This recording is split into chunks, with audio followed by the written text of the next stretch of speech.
আসসালামু আলাইকুম সবাইকে অনেক অনেক স্বাগতম জানাচ্ছি হালকেনস্টাইন ইনফিনিটি স্কুলে।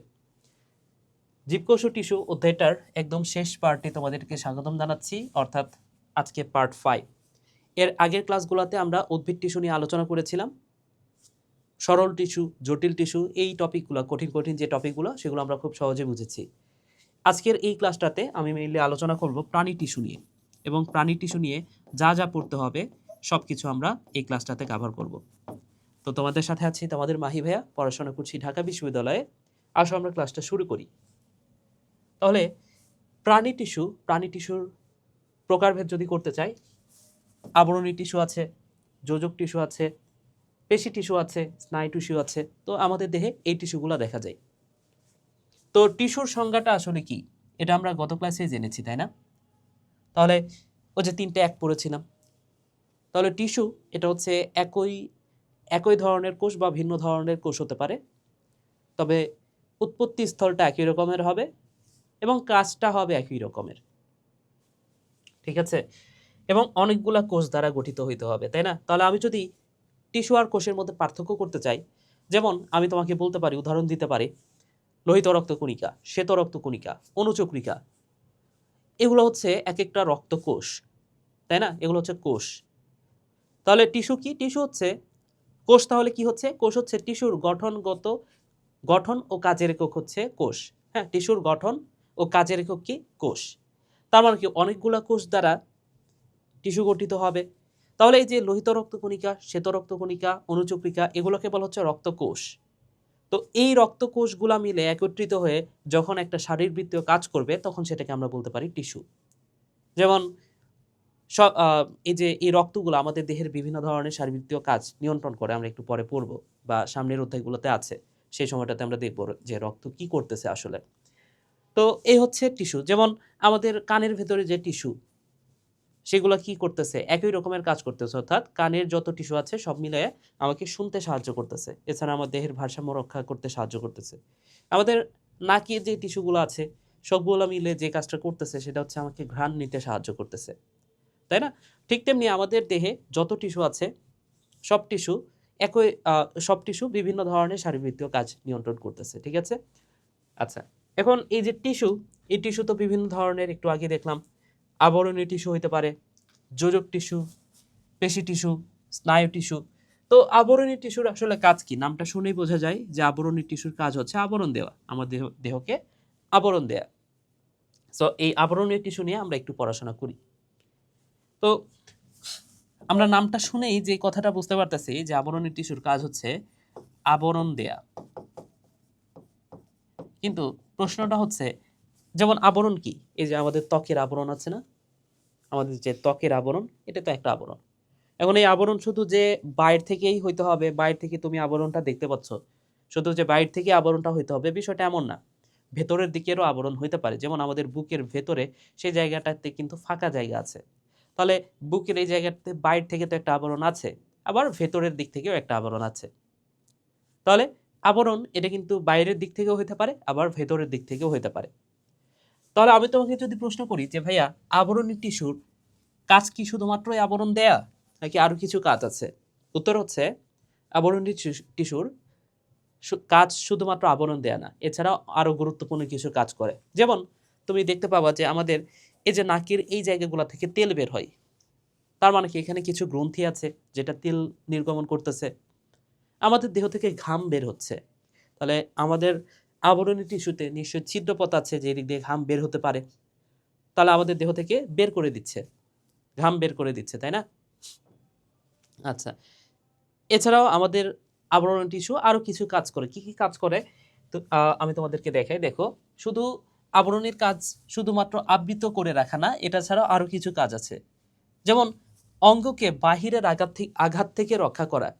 তাহলে আমাদের আমাদের যে মস্তিষ্ক, সেটা তো অনেক নরম, তাই না? আচ্ছা, মস্তিষ্কের বিষয়টা বাদ দাও, ওটা হচ্ছে আমাদের হাড় আছে, হাড়টা রক্ষা করতেছে মস্তিষ্ককে। যাই হোক, আমি যদি আমার দেহের এই আবরণটার কথাই বলি, সো ভেতরে তো মাংস আছে, আরো অনেক কিছু আছে, হাড় আছে। তো ভেতরের জিনিসকে আমি যদি কোনো কিছু একটা আঘাত করতে চাই, এই ভেতরের জিনিসকে রক্ষা করবে কে? প্রাইমারিলি রক্ষা করবে কে বলো তো? এই আবরণটাই রক্ষা করবে, তাই না? সো এই আবরণ টিস্যুর কাজ হচ্ছে বাহিরের আঘাত থেকে ভেতরের অঙ্গগুলাকে রক্ষা করা। তাহলে অঙ্গকে বাহিরের আঘাত থেকে রক্ষা করা। এরপরে দেখো প্রোটিন সহ বিভিন্ন পদার্থ ক্ষরণ নিঃসরণ করা, বিভিন্ন পদার্থ শোষণ করা, কোষীয় স্তর পেরিয়ে সুনির্দিষ্ট পদার্থের পরিবহন। তাহলে আবরণ টিস্যুর কাজ কি? এটা আবরণ দিচ্ছে, আবৃত করতেছে, নিঃসরণ, তারপরে কি করতেছে? আঘাত থেকে রক্ষা করতেছে, নিঃসরণ করতেছে, নিঃসরণ ক্ষরণ করতেছে, শোষণ করতেছে এবং কোষীয় স্তর পেরিয়ে সুনির্দিষ্ট পদার্থের পরিবহন করতেছে, যেমন ঘাম বের হচ্ছে আমাদের দেহ থেকে, তাই না? আচ্ছা, তাহলে এগুলো হচ্ছে আবরণী টিস্যুর কাজ। তো আবরণী টিস্যুর প্রকারভেদ, তবে কিসের উপর ভিত্তি করে প্রকারভেদ করব সেটা হচ্ছে মেইন বিষয়। যদি তোমাকে বলা হয় যে কোষের আকৃতি, প্রাণীদেহে তার অবস্থান এবং কাজের প্রকৃতি ভেদে এই আবরণী টিস্যু 3 প্রকার হয়। কিসের ভিত্তিতে? আকৃতি অনুসারে, কোষের আকৃতি অনুসারে, প্রাণীদেহে তার অবস্থান অনুসারে এবং কাজের ভিত্তিতে এই টিস্যুটা 3 প্রকার। মেইনলি আকৃতিটাই এখানে কনসিডারেশনে রাখো। যেমন এইখানে 3 ধরনের তুমি আবরণী টিস্যু দেখতে পাচ্ছ, 3টার আকৃতি 3 রকমের, তাই না? সো এখানে এই যে একটা আবরণী টিস্যু, এই যে একটা আবরণী টিস্যু, এই আবরণী টিস্যু দেখতে একদম মাছের আইসের মতো, খুবই চ্যাপ্টা পাতলা। তাহলে এই যে মাছের আইসের মতো যে আবরণী টিস্যু, সেটাকে আমরা কি বলতে পারি? স্কোয়ামাস, বা নামটা এর বাংলাটা হচ্ছে আইস আকার। তাহলে মাছের আইসের মতো দেখতে, তাই আইস আকার। দেন কিউবের মতো দেখতে, দেখো তো, তোমরা তো রুবিক্স কিউব চেনো, তাই না? এখানে দৈর্ঘ্য, প্রস্থ, উচ্চতা সবকিছু সমান। সো যেহেতু দৈর্ঘ্য, প্রস্থ, উচ্চতা সবকিছু সমান, তাহলে এটাকে আমরা কি বলতে পারি? ঘনাকৃতি। তাহলে এই ঘনাকৃতি বা কিউবয়েডাল আবরণী টিস্যু হতে পারে। আবার এইখানে দেখো লম্বার দিক থেকে অনেক বড় কিছু আবরণী টিস্যু আছে। তাহলে এই লম্বার দিক থেকে যেহেতু বড়, এটা দেখতে এক একটা কলামের মতো মনে হচ্ছে। সো কলামনার, এই আবরণী টিস্যুটার নাম কি ভাইয়া? কলামনার আবরণী টিস্যু, বা স্তম্ভাকার, স্তম্ভের মতো মনে হচ্ছে না? স্তম্ভ বা কলামের মতো মনে হচ্ছে, তাই এটাকে বলা হয় কলামনার আবরণী টিস্যু। তাহলে কোষের আকৃতি, প্রাণীদেহে তার অবস্থান এবং কাজের ভিত্তিতে এই টিস্যু 3 ধরনের হয়। একটা হচ্ছে স্কোয়ামাস, কিউবয়েডাল অ্যান্ড কলামনার। তো ফার্স্টে তো আমরা বুঝতেই পারতেছি স্কোয়ামাস মানে তো আইস আকার, তাই না? বা মনে রাখবা কিভাবে? আমি যেভাবে মনে রাখি, যেমন এর নামের শেষে আছে মাছ, স্কোয়ামাস। তো এই মাছ থেকে আমি মনে রাখতাম এটা হচ্ছে মাছের আইসের মতো, এটা হচ্ছে মাছের আইসের মতো, আইসের মতো।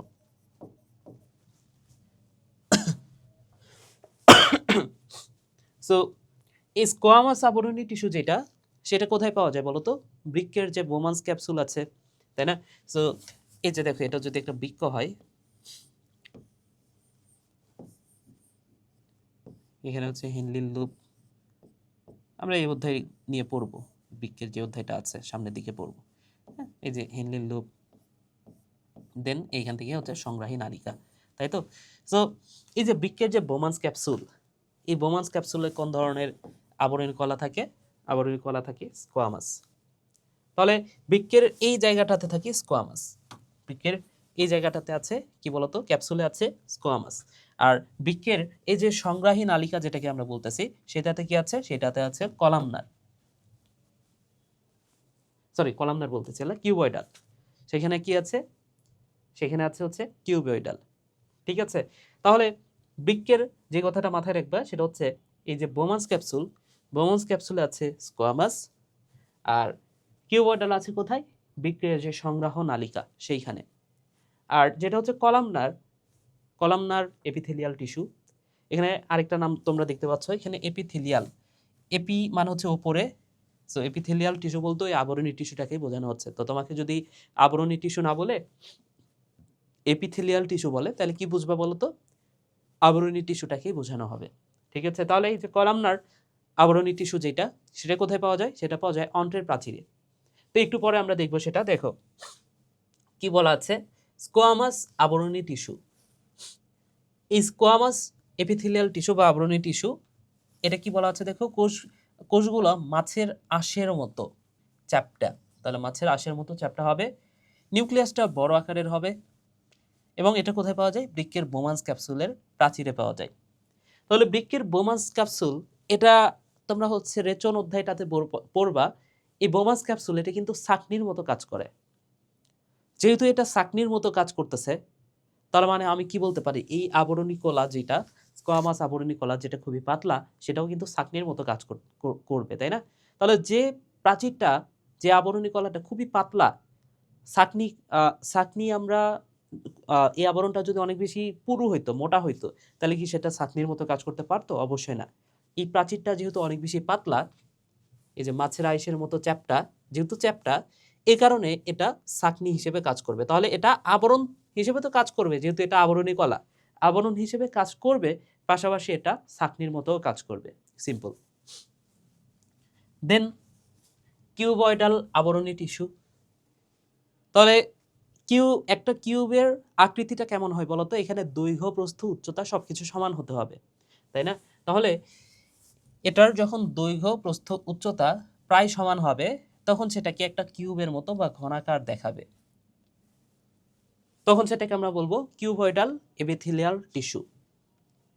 তাহলে উদাহরণটা কি? বৃক্কের সংগ্রাহক নালিকা। এই যে এখানে আমরা যে চিত্রটা আঁকিয়েছিলাম, এই যে এটাই তো বৃক্কের সংগ্রাহক নালিকা। তাহলে এই বৃক্কের সংগ্রাহী নালিকাতে কি পাওয়া যায়?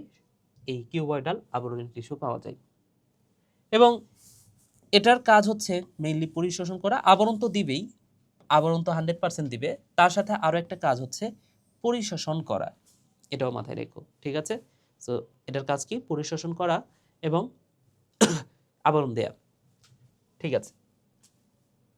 কলামনার আবরণী টিস্যু, দেখতে যেটা কলামের মতো, সেটা হচ্ছে কলামনার। তো কোষগুলো স্তম্ভের মতো সরু এবং লম্বা, একটু আগে চিত্র আমরা দেখেছি। তাহলে এটা প্রাণীর অন্ত্রের অন্তঃপ্রাচীরের কোষ, ঠিক আছে? তাহলে প্রাণীর কোথায় অন্ত্র, যেটা ক্ষুদ্রান্ত্র, বৃহদান্ত্র, এগুলাকে বলা হচ্ছে অন্ত্র। তাহলে এই যে অন্ত্রের অন্তঃপ্রাচীরের কোষ হচ্ছে এই কলামনার আবরণী টিস্যু। তাহলে প্রাণীর অন্ত্রের অন্তঃপ্রাচীরের কোষ। এবং এটা বিভিন্ন ধরনের কাজ করে, যেমন অন্ত্রের অন্তঃপ্রাচীরে এখানে ক্ষরণও হয়, রক্ষণ। এটা যেহেতু আবরণী কলা, তার মানে কি এটা রক্ষা করবে, তাহলে রক্ষণও করবে এবং শোষণও করবে। তাহলে ক্ষরণ, রক্ষণ, শোষণ, এই তিনটা কাজের সাথে নিয়োজিতকে কলামনার আবরণী কলা। তাহলে এটা কোথায় পাওয়া যায় বলতো? এটা পাওয়া যায় হচ্ছে অন্ত্রের অন্তঃপ্রাচীরে, ঠিক আছে? তাহলে দেখো, আমরা যদি আবার আরেকবার সামারি করি, আইসাকার যেটা বা স্কোয়ামাস যেটা, সেটা তো মাছের মতো চ্যাপ্টা, এবং এইটা হচ্ছে ছাকনির মতো কাজ করে। পাওয়া যায় কোথায়? বৃক্কের বোমান্স ক্যাপসুলে। আর এরপরে কিউবয়েডাল, এটা পাওয়া যাচ্ছে বৃক্কের সংগ্রাহক নালিকাতে, এবং এটা দেখতে কিউবের মতো, কারণ দৈর্ঘ্য, প্রস্থ, উচ্চতা প্রায় সমান। আর যেটা হচ্ছে কলামনার, এটা কলামের মতো বা স্তম্ভের মতো, এটা পাওয়া যাচ্ছে অন্ত্রের অন্তঃপ্রাচীরে, এবং এটা শোষণ, রক্ষণ এবং ক্ষরণ করবে, তিনটা কাজ, ঠিক আছে? এবার আসো আবরণী টিস্যুর আরও একটা প্রকারভেদ আমরা দেখব। এতক্ষণ তো আমরা দেখলাম অবস্থান বা আকৃতির উপর ভিত্তি করে বা কাজের উপর ভিত্তি করে। এবার আমরা যেটার উপর ভিত্তি করব, সেটা হচ্ছে ভিত্তি পর্দার উপরে সজ্জিত কোষগুলোর সংখ্যার ভিত্তিতে। তাহলে ভিত্তি পর্দার ওপর সজ্জিত কোষগুলোর সংখ্যার ভিত্তিতে আমরা আবরণী টিস্যুর প্রকারভেদ করব। যেমন ধরে নাও, এটা হচ্ছে একটা ভিত্তি, বেস। হ্যাঁ, যেমন আমাদের পা হচ্ছে আমাদের বেস বা ভিত্তি, তাই না? পায়ের উপর ভর করে আমাদের পুরা বডির ওয়েট, আমরা পুরা বডি আমার পায়ের উপর ভিত্তি করে দাঁড়ায় থাকে।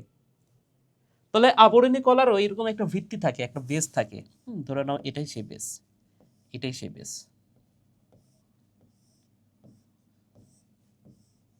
আচ্ছা, তাহলে এটাকে আমরা বলতেছি, এটা ধরে নাও যে এটা হচ্ছে বেস, ভিত্তি। তো এই ভিত্তির উপর, এই ভিত্তি কলার উপর ভিত্তি করে এই ভিত্তি যেটা ভিত্তি পর্দা, এটাকে আমরা বলতেছি, এটার নাম হচ্ছে ভিত্তি পর্দা। ভিত্তি পর্দা। এই ভিত্তি পর্দার উপরে যে কোষগুলা থাকবে, মেইনলি টিস্যু তো কি দ্বারা গঠিত হয়? টিস্যু তো মেইনলি কোষ দ্বারাই গঠিত হবে, তাই না? তাহলে এই ভিত্তি পর্দার উপরে যে কোষগুলো থাকবে সেগুলো এমন হতে পারে যে একটা স্তরে সজ্জিত থাকতে পারে কোষগুলা, এমন হতে পারে। আবার এমন হতে পারে যে কোষগুলো একটা স্তর না, অনেকগুলো স্তর।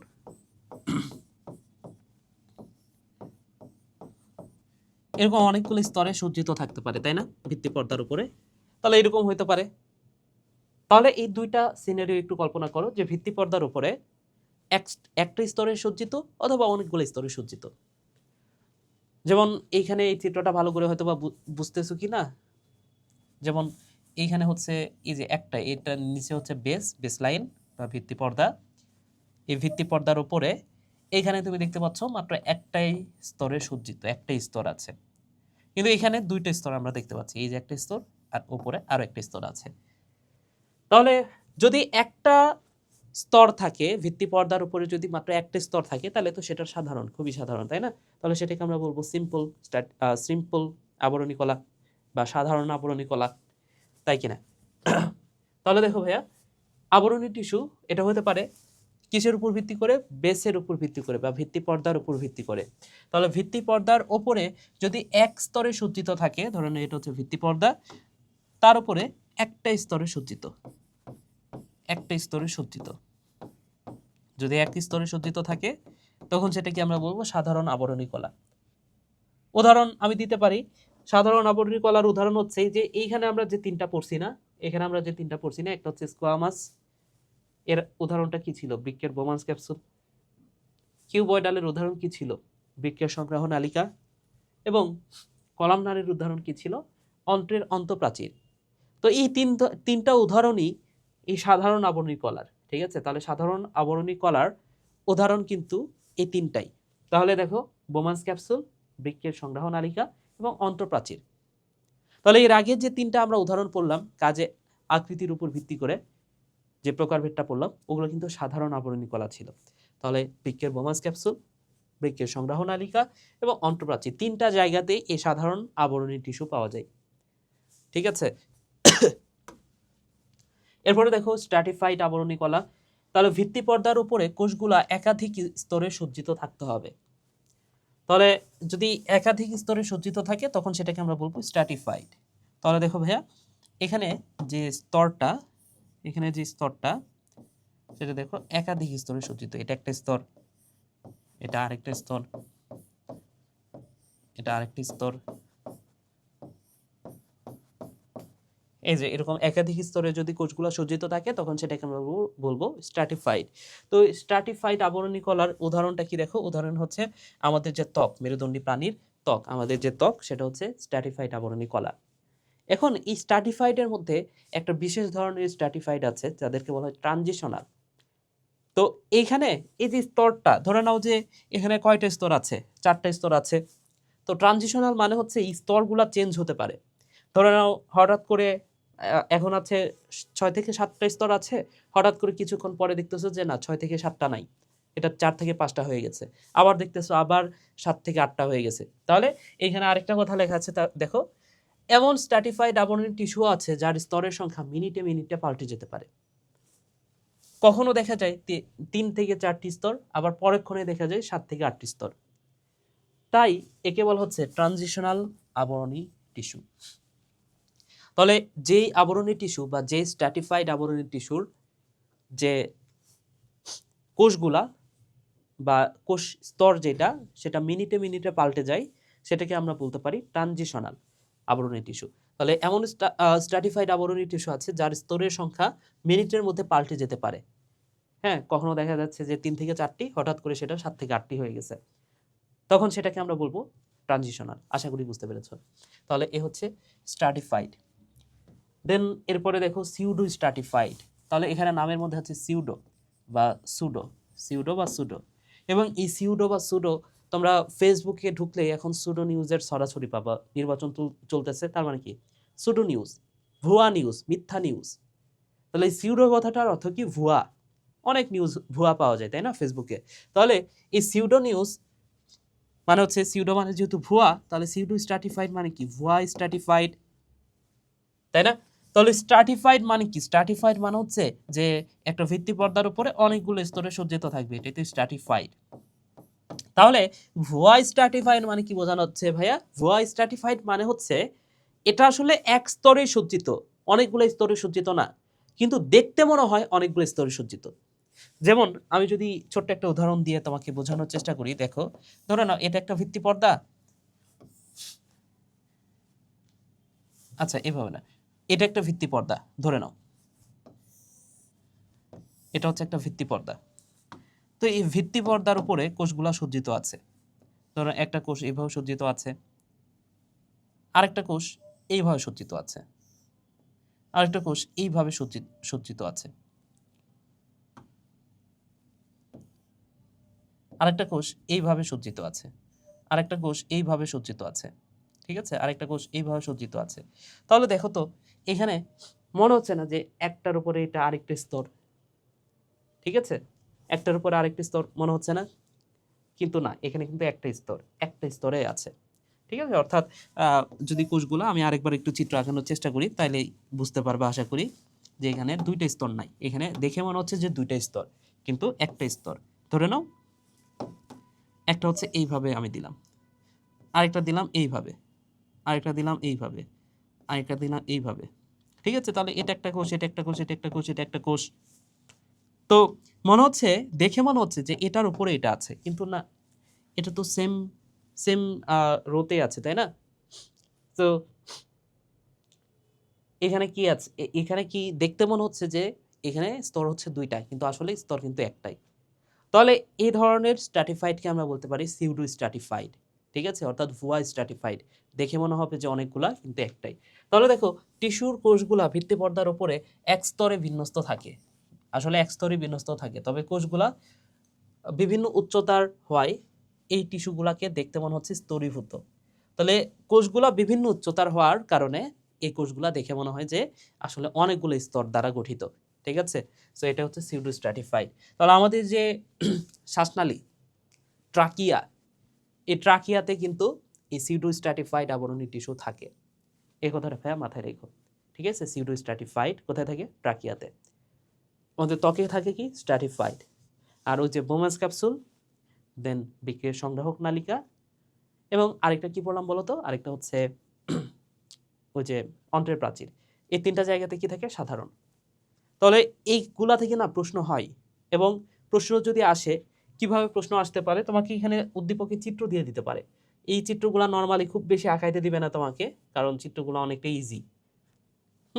এই চিত্রগুলা তোমাকে ধরে নাও যে এমসিকিউতেও দিতে পারে, এই চিত্রটা দিয়ে তোমাকে বললো যে এটা কোথায় দেখা যায়, তো তুমি চিত্র দেখে তখন বুঝতে হবে যে এটা হচ্ছে দেখতে মাছের আইসের মতো, তার মানে কি এটা হচ্ছে খুবই পাতলা, এটা পাওয়া যাবে হচ্ছে ছাকনির মতো কাজ করে যে অঙ্গটা সেইখানে, অর্থাৎ বৃক্কের বোমাস ক্যাপসুলে। এটার এই চিত্রটা তোমাকে দিয়ে দিবে, এবং চিত্রটা দেখে তোমার বুঝতে হবে যে হ্যাঁ এটা হচ্ছে একটা কলাম না, কিউবয়েডাল আবরণী কলা, ঠিক আছে। সো এইভাবে মাথায় রাখতে হবে। তাহলে চিত্রটা তোমার একটু ভালো করে বুঝতে হবে, এবং এই চিত্রটাও তোমার বুঝতে হবে একটা স্তরে সজ্জিত আছে, একাধিক স্তরে সজ্জিত আছে, নাকি দেখে বিভিন্ন উচ্চতার কারণে দেখে মনে হচ্ছে যে একাধিক স্তর, ঠিক আছে। সো এটাও বুঝতে হবে। এবার দেখো আবরণী টিস্যু বিভিন্ন কাজের জন্য নানাভাবে রূপান্তরিত হতে পারে। তাহলে কাজের জন্য আবরণী টিস্যুটা বিভিন্ন রকমের নানা স্তরে নানাভাবে রূপান্তরিত হতে পারে। তাহলে রূপান্তরিত হয়ে যায়, কিভাবে রূপান্তরিত হয়? যেমন গ্রন্থি, গ্রন্থি আবরণী টিস্যু। গ্রন্থি কি, এটা যদি তোমাকে প্রশ্ন করা হয়, গ্রন্থি কি? গ্রন্থি হচ্ছে যেখান থেকে কোনো কিছু একটা ক্ষরণ হয়। গ্রন্থি কি? গ্রন্থি হচ্ছে যেখান থেকে কোনো কিছু একটা ক্ষরণ হয়। এখন গ্রন্থিকে, গ্রন্থি হচ্ছে এক ধরনের আবরণী কলা, ঠিক আছে। তাহলে এটা শুধু আবরণী কলা না, রূপান্তরিত আবরণী কলা। যেমন আমার সব আবরণী কলা থেকে কিন্তু রস ক্ষরিত হচ্ছে না। তুমি একটা জিনিস চিন্তা করে দেখো, আমাদের যে লালা গ্রন্থি, এই লালা গ্রন্থি, এই লালা গ্রন্থি থেকে কিন্তু এনজাইম ক্ষরিত হচ্ছে, তাই না? কিন্তু আমাদের দেহের সব টিস্যু থেকে কি এনজাইম ক্ষরিত হচ্ছে? সব আবরণী কলা থেকে কি এনজাইম ক্ষরিত হচ্ছে? না। তাহলে এই গ্রন্থি কি? গ্রন্থি হচ্ছে ক্ষরণের জন্য, ক্ষরণের জন্য রূপান্তরিত আবরণী কলা, রূপান্তরিত আবরণী কলা, আবরণী কলা। তাহলে গ্রন্থি হচ্ছে এক ধরনের আবরণী কলা, তবে এটা হচ্ছে রূপান্তরিত। তাহলে এই যে আমরা রূপান্তরিত হওয়ার উপর ভিত্তি করে শ্রেণী বিভাগ করতেছি, যেমন গ্রন্থি, আবরণী, টিস্যু। তাহলে এটার কাজ কি? বিভিন্ন ধরনের রস নিঃসরণ করা। এখন এই রস মানে কি? রস মানে হচ্ছে এটা হতে পারে এনজাইম, এটা হতে পারে হরমোন। তাহলে বিভিন্ন ধরনের রস নিঃসরণ করতেছে কে? গ্রন্থি, আবরণী কলা। এরপরে দেখো জনন অঙ্গের আবরণী টিস্যু।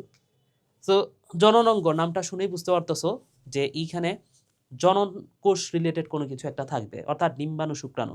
তাহলে আবরণী কলাটা রূপান্তরিত হয়ে জনন কোষে পরিণত হয়। তাহলে বিশেষভাবে রূপান্তরিত আবরণী টিস্যু, যা থেকে শুক্রাণু, ডিম্বাণু কোষ উৎপন্ন হয়। তাহলে যে শুক্রাণু, ডিম্বাণু কোষ যদি উৎপন্ন হয় যেই আবরণী কলা থেকে, সেটা কি? জনন আবরণী কলা আমরা বলতে পারি, জনন অঙ্গের আবরণী কলা। এরপরে দেখো ক্ষণপথযুক্ত আবরণী কলা এবং আরেকটা হচ্ছে ফ্লাজেলাযুক্ত আবরণী কলা।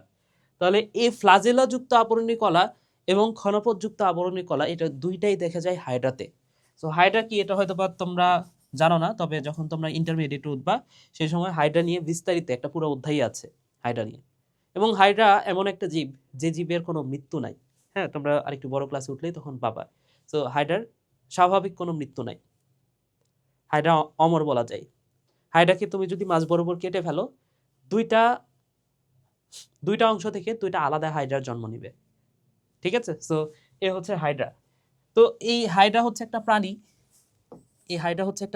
এই প্রাণীটা দেখতে যে এরকম কিছুটা, এখানে কিছু কোষিকা থাকে বা টেন্টাকল থাকে। এটা হচ্ছে একটা হাইড্রা এবং এই প্রাণীটা খুবই ছোট। আমি হাইড্রা ধরছিলাম, এটা আসলে খালি চোখেও খুব ভালো, মানে খালি চোখে দেখা যাবে, তবে খুব গভীরভাবে পর্যবেক্ষণ না করলে তুমি দেখতে পাবে না। ঠিক আছে? সো হাইড্রা যদি দেখতে চাও আমাকে মেসেজ করতে পারো। সো এই যে হাইড্রার এন্ডোডার্মে থাকে কি ভাই বলতো? এই ক্ষণপথযুক্ত বা আবরণী কলা। এখন এন্ডোডার্ম মানে কি? এখানে নামের মধ্যে আছে ডার্ম, আর ডার্ম কথাটার অর্থ হচ্ছে ত্বক। ডার্ম কথাটার অর্থ কি ভাই? ডার্ম মানে হচ্ছে ত্বক, আর এন্ডো মানে হচ্ছে ভেতরে। তাহলে দেখো তো ভাইয়া, এখানে হাইড্রার উপর থেকে যে ত্বকটা আমি দেখতে পাচ্ছি সেটা তো এন্ডোডার্ম না, সেটা তো ভেতরের ত্বক না, সেটা হচ্ছে বাইরের ত্বক। কিন্তু আমি যদি ভেতর থেকে তাকাই, তাহলে এইখানে এই ত্বকটা, ভেতর থেকে যে ত্বকটা, সেটা কি? সেটা হচ্ছে এন্ডোডার্ম, ভেতরের ত্বক। এখন এই ত্বকের মধ্যে এরকম ফ্লাজেলার মতো কিছু অংশ থাকে। ফ্লাজেলা মানে হচ্ছে একটা সুতার মতো অংশ। তাহলে সেটাকে আমরা বলতে পারবো ফ্লাজেলাযুক্ত আবরণী টিস্যু। আবার এখানে ক্ষণপদের মতো কিছু আবরণী কলা থাকে। ক্ষণপদ মানে হচ্ছে ছোট ছোট পায়ের মতো অংশ, খুব ছোট্ট ছোট্ট একটা অংশ দেখা যায়, যেটা আবার মেরুদণ্ডী প্রাণীদের, আমাদের অন্ত্রেও কিন্তু আছে। তো এই ক্ষণপদযুক্ত আবরণী কলা বা ফ্লাজেলার কাজ কি? কাজ হচ্ছে যে হাইড্রা যখন কোনো কিছু খাবার খাচ্ছে, তার মুখ দিয়ে যখন খাবারটা খাচ্ছে, এই খাবারটা তো এখানে আসতেছে, তাই না? তো এই যে ফ্লাজেলার মতো যে অংশগুলো, এগুলো হচ্ছে এরকম ঝাঁকুনির মতো সৃষ্টি করে, নাড়াচাড়া করে। নাড়াচাড়ার মাধ্যমে এই খাবারটাকে ভেঙে টুকরা টুকরা করে ফেলে। এবং কণপদ ধরে নাও যে এই যে আমার অন্ত্রের মধ্যে এরকম ছোট ছোট পা আছে, এই পা গুলা দ্বারা কি করে, বা ওই যে হাইড্রার দেহের ভেতরে যে পা গুলো আছে, এই খাদ্যটা এভাবে পিষে। ঠিক আছে? সো এ হচ্ছে ক্ষণপদযুক্ত আবরণী টিস্যু এবং ফ্লাজেলাযুক্ত আবরণী টিস্যু, যেটা দুইটাই পাওয়া যায় হাইড্রাতে, এবং ক্ষণপদযুক্ত যেটা, সেটা অন্ত্রেও পাওয়া যায়। আরেকটা হচ্ছে সিলিয়াযুক্ত আবরণী টিস্যু, যেটা আমাদের শ্বাসনালীর প্রাচীরে থাকে, সিলিয়াযুক্ত আবরণী টিস্যু। ঠিক আছে? তাহলে কোনটা কোথায় পাওয়া যাচ্ছে এটা একটু তোমার মাথায় রাখতে হবে। তাহলে আমাদের আবরণী টিস্যু পড়া কিন্তু শেষ। এবার আমরা যেটা পড়বো সেটা হচ্ছে যোজক টিস্যু। তো এই যোজক টিস্যু বা কানেকটিভ টিস্যু আসলে কাকে বলা হয় দেখো। যোজক বা কানেকটিভ টিস্যুতে মাতৃকার, মাতৃকা মানে হচ্ছে ম্যাট্রিক্স। ম্যাট্রিক্স মানে কি? যে সাইটোপ্লাজমের যে তরল অংশ, সেটাকে বলা হচ্ছে ম্যাট্রিক্স। তো এই মাতৃকার পরিমাণ তুলনামূলকভাবে বেশি থাকে এবং কোষের সংখ্যা কম থাকে। ঠিক আছে? সো এখানে কোষের সংখ্যাটা একটু কম, আর মাতৃকা বা ম্যাট্রিক্সের পরিমাণটা তুলনামূলক একটু বেশি থাকবে, সেটা হচ্ছে যোজক টিস্যু। তাহলে যোজক টিস্যুর প্রকারভেদ যদি করি, এটা হতে পারে ফাইব্রাস, 2 নম্বর হচ্ছে স্কেলিটাল, এবং 3 নম্বর হচ্ছে তরল। তো স্কেলিটাল যোজক টিস্যু, এটা দুই ধরনের হতে পারে, একটা হচ্ছে তরুণাস্থি বা কোমলাস্থি, আর একটা হচ্ছে অস্থি। আর তরল যোজক টিস্যু, এটা তো একটা রক্ত, আর একটা হচ্ছে লসিকা। লসিকা রক্ত নিয়ে তো সবাই জানো, লসিকা নিয়ে হয়তো বা অনেকেই জানো না, তোমাদের বইয়ে খুব বেশি আলোচনা নাই, আমি সামান্য একটু তোমাদেরকে বুঝাই দিব। তো এই যে ফাইব্রাস, ফাইব্রাস এটা নিয়েও তোমাদের বইয়ে আলোচনা নাই, জাস্ট নামটা দেখে বোঝা যাচ্ছে যে এটা ফাইবার বা তন্তুর মতো, যেমন আমাদের পেশি, যেটা পেশি কি তন্তুময়, তন্তু দ্বারা গঠিত, তাই না? তো এখানে তন্তুর পরিমাণটা একটু বেশি থাকে। তাহলে ফাইব্রাস যোজক টিস্যু বা ফাইব্রাস কানেকটিভ টিস্যু যেটা, এ ধরনের যোজক টিস্যু দেহত্বকের নিচে পেশির মধ্যে থাকে। তাহলে কোথায় থাকে এটা? পেশির মধ্যে থাকে। এবং মাতৃকায় বিভিন্ন ধরনের তন্তুর আধিক্য থাকে, তাহলে তন্তু বেশি পরিমাণ দেখা যায়। তাহলে এটা হচ্ছে ফাইব্রাস। দেন আসো স্কেলিটাল যোজক টিস্যু, নামটা শুনে বুঝতে পারতেছো যে স্কেলিটন, তাই না? স্কেলিটন শব্দটার সাথে মিল আছে। তাহলে দেহের অভ্যন্তরীণ কাঠামো গঠনকারী যে টিস্যু সেটা হচ্ছে স্কেলিটাল। তারা আমাদের দেহের গঠনটা তৈরি করতেছে কি? আমাদের দেহের হাড়, তাই না? সো এই হাড়গুলাকে আমরা বলতে পারি স্কেলিটাল যোজক টিস্যু। দেহকে নির্দিষ্ট আকৃতি এবং দৃঢ়তা দেয়, দেহকে নির্দিষ্ট আকৃতি এবং দৃঢ়তা দিচ্ছে কে? এই স্কেলিটাল যোজক টিস্যু, হাড়গুলা। অঙ্গ সঞ্চালন এবং চলনে সাহায্য করে। তাহলে এটা কিসে সাহায্য করতেছে? অঙ্গ সঞ্চালনে সাহায্য করতেছে এবং চলন। এই যে আমরা যে দৌড়াচ্ছি, আমাদের যে এই যে হাত উঠাচ্ছি, অঙ্গ সঞ্চালন করতেছি, তাহলে এগুলাতে, এবং চলতে সাহায্য করতেছে হচ্ছে এই স্কেলিটাল যোজক টিস্যু। আচ্ছা, এরপরে মস্তিষ্ক, মেরুরজ্জু, ফুসফুস, হৃৎপিণ্ড, এই যে এই টাইপের যে নরম অঙ্গগুলা, গুরুত্বপূর্ণ এবং নরম অঙ্গগুলা, সেগুলা, সে অঙ্গগুলোকে রক্ষা করতেছে হচ্ছে স্কেলিটাল যোজক টিস্যু। যেমন আমাদের ব্রেনটা খুবই নরম, তাই না? এবং এখানে যদি একটু টাচ লাগে বা অল্প আঘাতেই এটা কিন্তু ক্ষতিগ্রস্ত হতে পারে। তাহলে যাতে ক্ষতিগ্রস্ত না হইতে পারে এই কারণে হাড় দিয়ে কিন্তু আবৃত থাকে, মাথার খুলির ভেতরেই মস্তিষ্কটা থাকে, তাই না? আমাদের সুষুম্না কাণ্ড কোথায় থেকে? এই যে আমাদের মেরুদণ্ডের ভেতরে থাকে। তো মেরুদণ্ডের ভেতরে যে ক্যানালটা আছে সেইখানে থাকে। তাহলে এই হাড় বা স্কেলিটাল যোজক টিস্যু যেটা, সেটা হচ্ছে এই নরম এবং নাজুক যে অঙ্গগুলো আছে সেগুলোকে রক্ষা করতেছে। বিভিন্ন ধরনের রক্তকণিকা উৎপন্ন করে। আমরা জানি যে লোহিত রক্তকণিকা, শ্বেত রক্তকণিকা, অনুচক্রিকা, এগুলো কোথা থেকে তৈরি হচ্ছে? লোহিত অস্থিমজ্জা থেকে তৈরি হচ্ছে, তাই না? তো লাল অস্থিমজ্জা রক্তকণিকা তৈরি করতেছে, সিম্পল। ঐচ্ছিক পেশিগুলোর সংযুক্তির ব্যবস্থা করে। তাহলে দেখো আমাদের ঐচ্ছিক পেশি, যে পেশিগুলা আমরা নাড়াতে পারি, এই পেশিগুলার সংযোগ ব্যবস্থা করতেছে, সংযুক্তির ব্যবস্থা করে। এরপরে গঠনের ভিত্তিতে স্কেলিটাল যোজক টিস্যু, এটা দুই ধরনের হতে পারে, একটা তো কোমলাস্থি আর একটা হচ্ছে অস্থি, এটা তো একটু আগে দেখলাম। তাহলে স্কেলিটাল যোজক কলা এগুলো মেইনলি আমাদের দেহকে আকৃতি দান করে, এটা বলা যায়, এবং রক্ষা করে আমাদের দেহটাকে। এটা দুই ধরনের, একটা হচ্ছে কমলাস্থি এবং আরেকটা হচ্ছে অস্থি।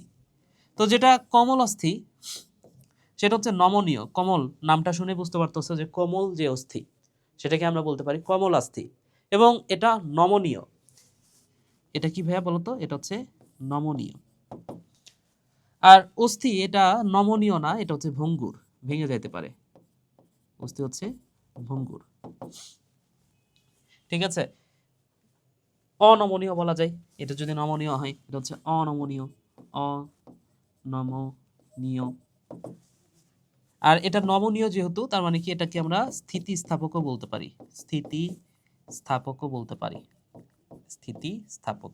তাহলে এই কমলাস্থি মানে কি? যেমন এই যে আমাদের যে কানের যে অস্থি, এটা দেখো তো অনেক নরম না? নরম, এটাকে আমরা বাঁকাইতে পারতেছি, এবং আমি যদি টান দিয়ে আবার ছেড়ে দিই আগের জায়গাতে ফিরে যাচ্ছে, তার মানে কি? স্থিতিস্থাপক।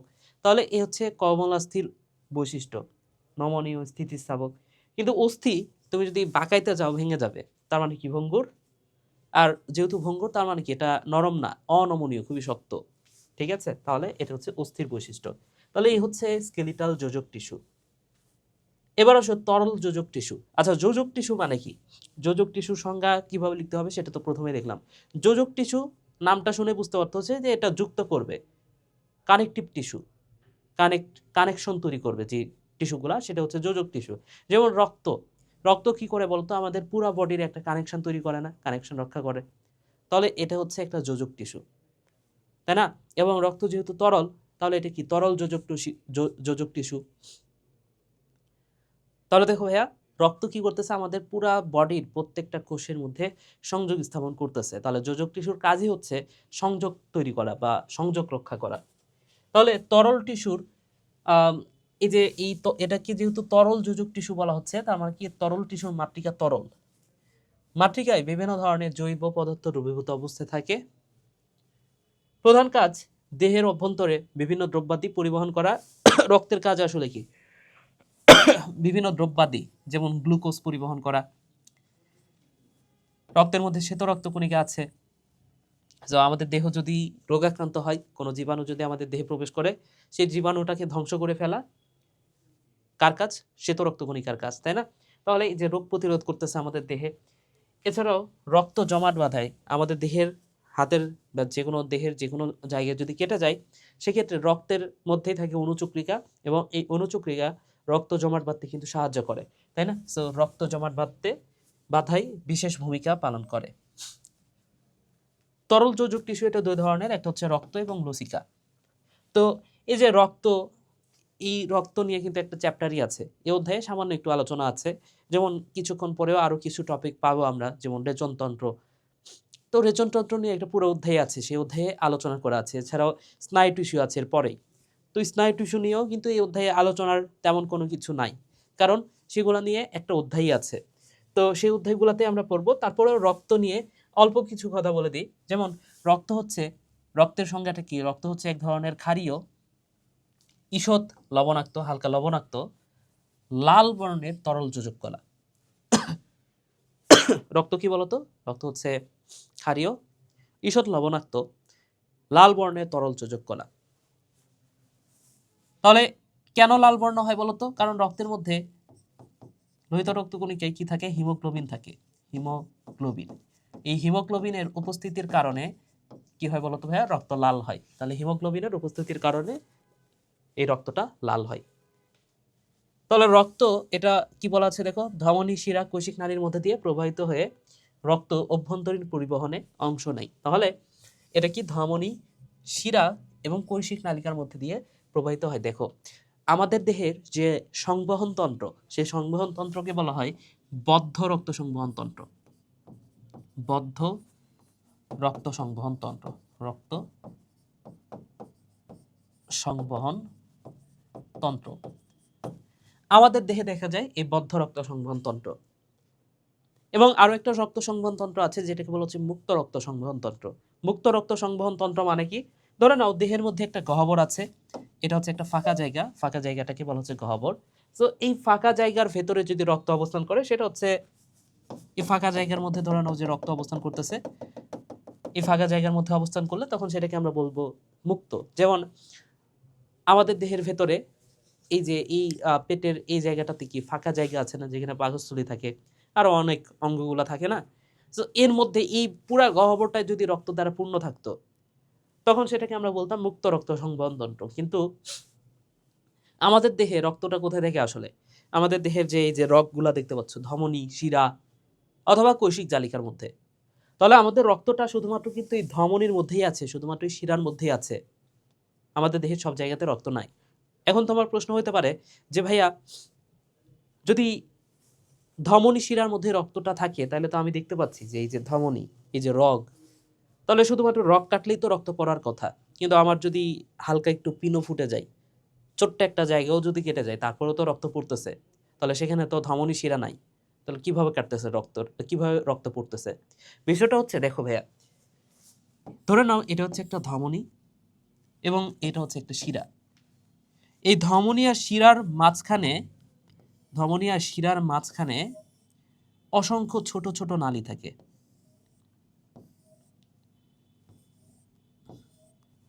অসংখ্য ছোট ছোট নালী থাকে, যেটাকে বলা হচ্ছে কৈশিক জালিকা। কৈশিক জালিকা। আমাদের হৃৎপিণ্ড থেকে এই ধমনীটা বের হয়, হৃৎপিণ্ড থেকে ধমনী বের হয়ে ধরে নাও যে আমাদের হাতের এই জায়গাটা আসলো। এখন এই এরপরে এই ধমনী, এই ধমনীটা অসংখ্য ছোট ছোট নালীতে পরিণত হয় এবং আমাদের পুরা প্রত্যেকটা কোষের কাছাকাছি যায়। ঠিক আছে? এই ছোট ছোট নালীগুলাই হচ্ছে কৈশিক জালিকা, এবং পরবর্তীতে ওই কৈশিক জালিকাগুলো আবার একত্রিত হয়ে যে জিনিসটা তৈরি করে সেটাকে বলা হচ্ছে শিরা। তাহলে এটাকে বলা হচ্ছে শিরা, এবং এটাকে বলা হচ্ছে ধমনী। তাহলে ধমনীর শেষ অংশ অসংখ্য ছোট ছোট নালীতে পরিণত হয়, যেগুলোকে বলা হচ্ছে কৈশিক জালিকা, এবং এই কৈশিক জালিকাগুলো আবার মিলিত হয়ে তৈরি করে শিরা। তাহলে এই রক্তটা কোথায় থাকে বলতো? ধমনী, শিরা এবং কৈশিক জালিকার মধ্যেই থাকে। তাহলে তোমার ধরে নাও যে কোনো একটা জায়গা থেকে হালকা একটু কেটে গেল, তারপরেও রক্ত পড়তেছে, তাইলে বুঝবা যে ওইখানে ধমনী শিরা কাটে নাই, ওইখানে কৈশিক জালিকা কাটছে, এই কারণে রক্ত পড়তেছে, কৈশিক জালিকা থেকে রক্ত বের হচ্ছে। বুঝছো? তো আমরা যে ধমনী শিরা, এগুলো তো মোটা, এগুলো তো আমরা দেখতেই পাচ্ছি, এগুলো কেটে গেলে তো অনেক বেশি রক্ত বের হবে, তাই না? সো ওই জায়গাতে ধরে নাও এখানে একটা পিন ফুটলো, রক্ত বের হচ্ছে। সো বুঝতে পারবা যে ওইটা ধমনী শিরা নাও কাটলেও ওইখান থেকে কৈশিক জালিকা কাটছে, তাই রক্ত বের হচ্ছে। ওকে, আচ্ছা। তো এই যে বদ্ধ রক্ত সংবহনতন্ত্র তাহলে কেন বলা হচ্ছে, আশা করি এখন বুঝতে পারছো যে রক্ত শুধুমাত্র ধমনী, শিরা আর কৈশিক জালিকার মধ্যেই অবস্থান করতেছে, এই কারণে এটা হচ্ছে বদ্ধ রক্ত সংবহন তন্ত্র। আচ্ছা, এখন এই যে রক্ত, এই রক্ত দুইটা উপাদান দ্বারা গঠিত। রক্ত মেইনলি দুইটা উপাদান দ্বারা গঠিত। একটা হচ্ছে রক্তরস, রক্তের যে তরল অংশ সেটাকে বলা হচ্ছে রক্তরস, এবং রক্তের যে কণাগুলা থাকে সেগুলোকে বলা হচ্ছে রক্তকণিকা। রক্তকণিকা। তো এই রক্ত রসের পরিমাণটা কত? 55%। আর রক্তকণিকার পরিমাণ হচ্ছে 45%। তাহলে রক্তরস 55%, রক্তকণিকা হচ্ছে 45%। এখন এই যে রক্তরস নামটা শুনে বুঝতে পারতেছো, এটা হচ্ছে, এই বিষয়টা হচ্ছে রস, তার মানে কি এখানে পানির পরিমাণটা বেশি। সো এখানে যদি বলা হয় যে পানির পরিমাণটা কতটুকু, পানির পরিমাণটা অনেক বেশি থাকবে, তাহলে পানির পরিমাণটা হচ্ছে 90 থেকে 92। তোমাদের বইয়ে কত আছে? 90 থেকে মেবি 91 থাকতে পারে। এটা কত আছে ভাইয়া, এটা একটু দেখে নিও তো। তো 90 থেকে আমি 91 লিখে দিলাম। কোনো বইয়ে আছে 92%, মানে হায়ার লেভেলের যে বইগুলা। এবং এখানে জৈব ও অজৈব পদার্থ থাকে, জৈব আর অজৈব পদার্থ। জৈব ও অজৈব পদার্থ, অজৈব পদার্থ, এটা হচ্ছে মেবি 8 থেকে 9% দেয়া আছে। এটা একটু চেক করে নিও, হ্যাঁ, বই থেকে। আচ্ছা, তাহলে এটা যদি 8 থেকে 9% হয়, তাহলে এটা হচ্ছে 91 থেকে 92 হয়তো বা তোমাদের বইয়ে দেওয়া থাকতে পারে। 91 থেকে 92% হচ্ছে পানি। কোনো কোনো বইয়ে হায়ার লেভেলের যে বইগুলো সেগুলোতে 90 থেকে 92% পাবা, আর ওটা হচ্ছে 8 থেকে 10%। তাহলে জৈব আর অজৈব পদার্থ হচ্ছে 8 থেকে 9%, পানি হচ্ছে 91 থেকে 92%। আচ্ছা, এখন এই যে রক্তকণিকা, এটা আবার কয় ধরনের? এটা হচ্ছে 3 ধরনের। একটা হচ্ছে লোহিত রক্তকণিকা বা আরবিসি, একটা হচ্ছে শ্বেত রক্তকণিকা বা ডাব্লিউবিসি, এবং আরেকটা হচ্ছে অণুচক্রিকা বা প্লেটলেট, অণুচক্রিকা। তো এই রক্তকণিকাগুলা নিয়ে আর বেশি কথা বলবো না, বা রক্ত নিয়ে আর বেশি কিছু পড়াবো না, জাস্ট এটার কাজ বলে দিব, কারণ এটা নিয়ে পুরো একটা অধ্যায় আছে। তো সেই অধ্যায়ে, ষষ্ঠ অধ্যায়ে আমরা এই বিষয়গুলো নিয়ে আরো বেশি বিস্তারিত আলোচনা করব। তাহলে এখানে জাস্ট যে কথাটা মাথায় রাখবা সেটা হচ্ছে, এই যে আরবিসির কাজ হচ্ছে, এটার কাজ হচ্ছে ভাইয়া অক্সিজেন পরিবহন করা। অক্সিজেন পরিবহন, অক্সিজেন ও কার্বন ডাইঅক্সাইড, শুধু অক্সিজেন না, অক্সিজেনের সাথে কার্বন ডাইঅক্সাইডও আছে। তাহলে অক্সিজেন ও কার্বন ডাইঅক্সাইড পরিবহন করা। ডাব্লিউবিসি বা শ্বেত রক্তকণিকার কাজ কি? এটার কাজ হচ্ছে রোগ জীবাণু ধ্বংস করা, রোগ জীবাণু ধ্বংস করা। এবং অণুচক্রিকা বা প্লেটলেট, এই অণুচক্রিকার কাজ হচ্ছে ভাইয়া, মাথায় রাখো, অণুচক্রিকা বা প্লেটলেট, এটার কাজ হচ্ছে, এটা রক্ত জমাট বাঁধতে সাহায্য করে, রক্ত জমাট বাঁধায়। ঠিক আছে? আচ্ছা, বা রক্ততঞ্চন, রক্ত জমাটকে রক্ততঞ্চন নামেও ডাকা হয়। রক্ত জমাট বা রক্ত তঞ্চন করে, তঞ্চন। আশা করি বুঝতে পেরেছো। ঠিক আছে, তাহলে রক্ত নিয়ে আমরা পড়াশোনা করলাম। এবার আসো লসিকা। লসিকার সংজ্ঞাটা কি দেওয়া আছে দেখো।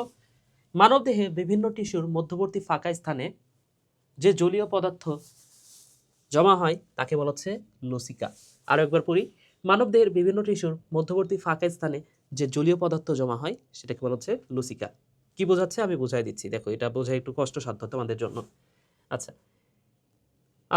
ছোট নালীর মধ্যে সংগ্রহিত, ছোট নালীর মাধ্যমে সংগ্রহিত হয়ে একটি আলাদা নালিকা তন্ত্র গঠন করে যাকে বলা হচ্ছে লসিকা তন্ত্র। তাহলে লসিকা তন্ত্র মানে কি? ছোট নালীর মাধ্যমে সংগ্রহিত হয়ে একটি আলাদা লসিকা নালিকা তন্ত্র গঠন করে, এটাকে হচ্ছে লসিকা তন্ত্র বলা হচ্ছে। তো কঠিন করে বিষয়গুলো বলা আছে বা এগুলো পড়ে আসলে কিছুই বোঝার নাই, বোঝাও যায় না। লসিকা ঈষৎ ক্ষারীয় স্বচ্ছ হলুদ বর্ণের তরল পদার্থ। তাহলে লসিকা কেমন? এটা হচ্ছে স্বচ্ছ হলুদ বর্ণের তরল পদার্থ এবং ঈষৎ ক্ষারীয়। এর মধ্যে কিছু পরিমাণ রোগ প্রতিরোধী কোষ থাকে। রোগ প্রতিরোধী কোষ বলতে শ্বেত রক্তকণিকার কথা বোঝানো হচ্ছে। তাহলে এখানে কিছু পরিমাণ রোগ প্রতিরোধী কোষ থাকে, এদেরকে বলা হচ্ছে লসিকা কোষ বা লিম্ফয়েড সেল। তো আমি বিষয়টা একটু আলাদাভাবে বুঝাই। হ্যাঁ, দেখো তো ভাইয়া ঘটনাটা যেটা ঘটে, দেখো ধরে নাও হৃৎপিণ্ড, এটা হচ্ছে তোমার হৃৎপিণ্ড, হার্ট। তো হার্ট থেকে যে জিনিসটা বের হয় সেটাকে বলা হয় ধমনী। তাহলে হার্ট থেকে যে জিনিসটা বের হবে ভাইয়া, যে জিনিসটা বের হবে সেটাকে বলা হচ্ছে ধমনী, এবং ধমনী রক্তটা নিয়ে আসবে আমাদের বিভিন্ন অঙ্গতন্ত্রে, এগুলো রক্তের বিভিন্ন অঙ্গতন্ত্রে রক্তটা নিয়ে আসে। ধরে নাও হার্ট থেকে একটা ধমনী রক্তটা কোথায় নিয়ে গেল? আমার হাতে নিয়ে গেল, ঠিক আছে? তাহলে ধমনীতে করে রক্তটা আসলো, এখানে আসলো। এখন একটু আগে আমরা কি দেখেছি, ধমনী থেকে তো কৈশিক জালিকা তৈরি হয়, তাই না? তাহলে আচ্ছা, ধমনী আসলো এবং ফিরে যাবে কি হার্টে বলো তো? হার্টে ফিরে যাবে হচ্ছে শিরা, তাই তো? সো ধমনীটা রক্তটা নিয়ে আসলো, আর রক্তটা আবার নিয়ে ব্যাক চলে যাবে কে? হার্টে ব্যাক নিয়ে যাবে কে? শিরা। তাহলে এই যে এটা হচ্ছে শিরা, ভালো হচ্ছে না? যাই হোক, ওকে, সো এটা হচ্ছে শিরা। তাহলে শিরাটা রক্তটা ব্যাক নিয়ে চলে যাচ্ছে। এখন এই ধমনী আর শিরার মাঝখানে, এই দুইটার মাঝখানে এই জায়গাটাতে থাকে কৈশিক জালিকা। তাহলে কৈশিক জালিকা হচ্ছে অসংখ্য ছোট ছোট নালী, ক্ষুদ্র ক্ষুদ্র নালী, যেটা ধমনীর শেষ প্রান্তে তৈরি হয় এবং এই কৈশিক জালিকার শেষ প্রান্তে আবার শিরা তৈরি হয়। আচ্ছা, তো তোমরা একটা বিষয় খেয়াল করতেছো কিনা, ধমনীর যে লুমেন, এই লুমেনটা একটু বেশি মোটা, আর শিরার যে লুমেনটা সেটা হচ্ছে কিছুটা চিকন। এবং ধমনীতে অক্সিজেন সমৃদ্ধ রক্ত থাকে, এখানে অক্সিজেন সমৃদ্ধ রক্ত পরিবাহিত হয়, আর শিরায় কার্বন ডাই অক্সাইড সমৃদ্ধ রক্ত পরিবাহিত হয়। তো ধরে নাও যে হৃৎপিণ্ড থেকে রক্তটা এইখানে আসলো, হাতে আসলো। তো এইখানে আমাদের হাতে বিভিন্ন ধরনের কোষ আছে না, টিস্যু আছে না? ধরে নাও এখানে টিস্যু আছে, অনেকগুলো টিস্যু আছে, এগুলো হচ্ছে কোষ। অনেকগুলো কোষ মিলে তো টিস্যু হয়, তাই না? সো এগুলো হচ্ছে ধরে নাও যে অনেকগুলো কোষ বা টিস্যু, যাই বলি। তো এখানে আমরা দেখলাম যে ভাইয়া এই ধমনীর লুমেন যেটা, সেটা অনেক বেশি, মানে লুমেনটা একটু বড়, আর শিরার লুমেনটা একটু ছোট। তাহলে দেখো তো এইখানে যে প্রেসার হবে, এইখানে তার চেয়ে বেশি প্রেসার হবে না, তাই না? এইখানে যে প্রেসারটা ক্রিয়েট হবে, এইখানে তার চেয়ে বেশি প্রেসার ক্রিয়েট হবে। কারণ এদিক দিয়ে যতটুকু আসতে পারতেছে, ধরে নাও যে এদিক দিয়ে আসতে পারতেছে 90 বা 100, ধরে নাও আসতে পারতেছে হচ্ছে 100, কিন্তু এদিক দিয়ে আর 100 যাইতে পারতেছে না, কারণ এখানে লুমেনটা ছোট। তার মানে কি এদিক দিয়ে যাচ্ছে ধরে নাও যে 90। তাহলে বাকি 10 কি হচ্ছে বলতো? এই যে কৈশিক জালিকা থেকে এই বাকি 10 বাইরে চলে আসতেছে। এই কৈশিক জালিকা দিয়ে যখন যাচ্ছে, যাওয়ার সময় কৈশিক জালিকার প্রাচীর তো অনেক পাতলা। তো এই কৈশিক জালিকার প্রাচীর দিয়ে কিছু অংশ, কিছু তরল অংশ, কিছু শ্বেত রক্তকণিকা এই বাইরের অংশে এসে এখানে এসে ঘোরাঘুরি করতে থাকে, এবং এইখানে যে তরলটা এসে ঘোরাঘুরি করতেছে এটাকে বলা হচ্ছে লসিকা। এটা হচ্ছে লসিকা। তাহলে এই কথাটাই বলা আছে লসিকা মানে কি, দেখো মানবদেহের বিভিন্ন টিস্যুর মধ্যবর্তী ফাঁকা স্থান, যেটাকে বলা হচ্ছে ইন্টারসেলুলার স্পেস। তাহলে বিভিন্ন টিস্যুর ফাঁকা স্থান বা মধ্যবর্তী স্থান, ধরুন এটা একটা টিস্যু, এর পাশে আরেকটা টিস্যু আছে, এই টিস্যুগুলোর ফাঁকা স্থানে কি করে বলতো? এই তরল জলীয় পদার্থ এসে জমা হচ্ছে। তাহলে যে এখানে যে জলীয় পদার্থগুলো বের হচ্ছে এই টিস্যুগুলোর চারপাশে এখানে এসে জমা হচ্ছে, এবং এটাকে আমরা বলতেছি লসিকা। এটাকে আমরা কি বলতেছি ভাইয়া বলো তো? লসিকা।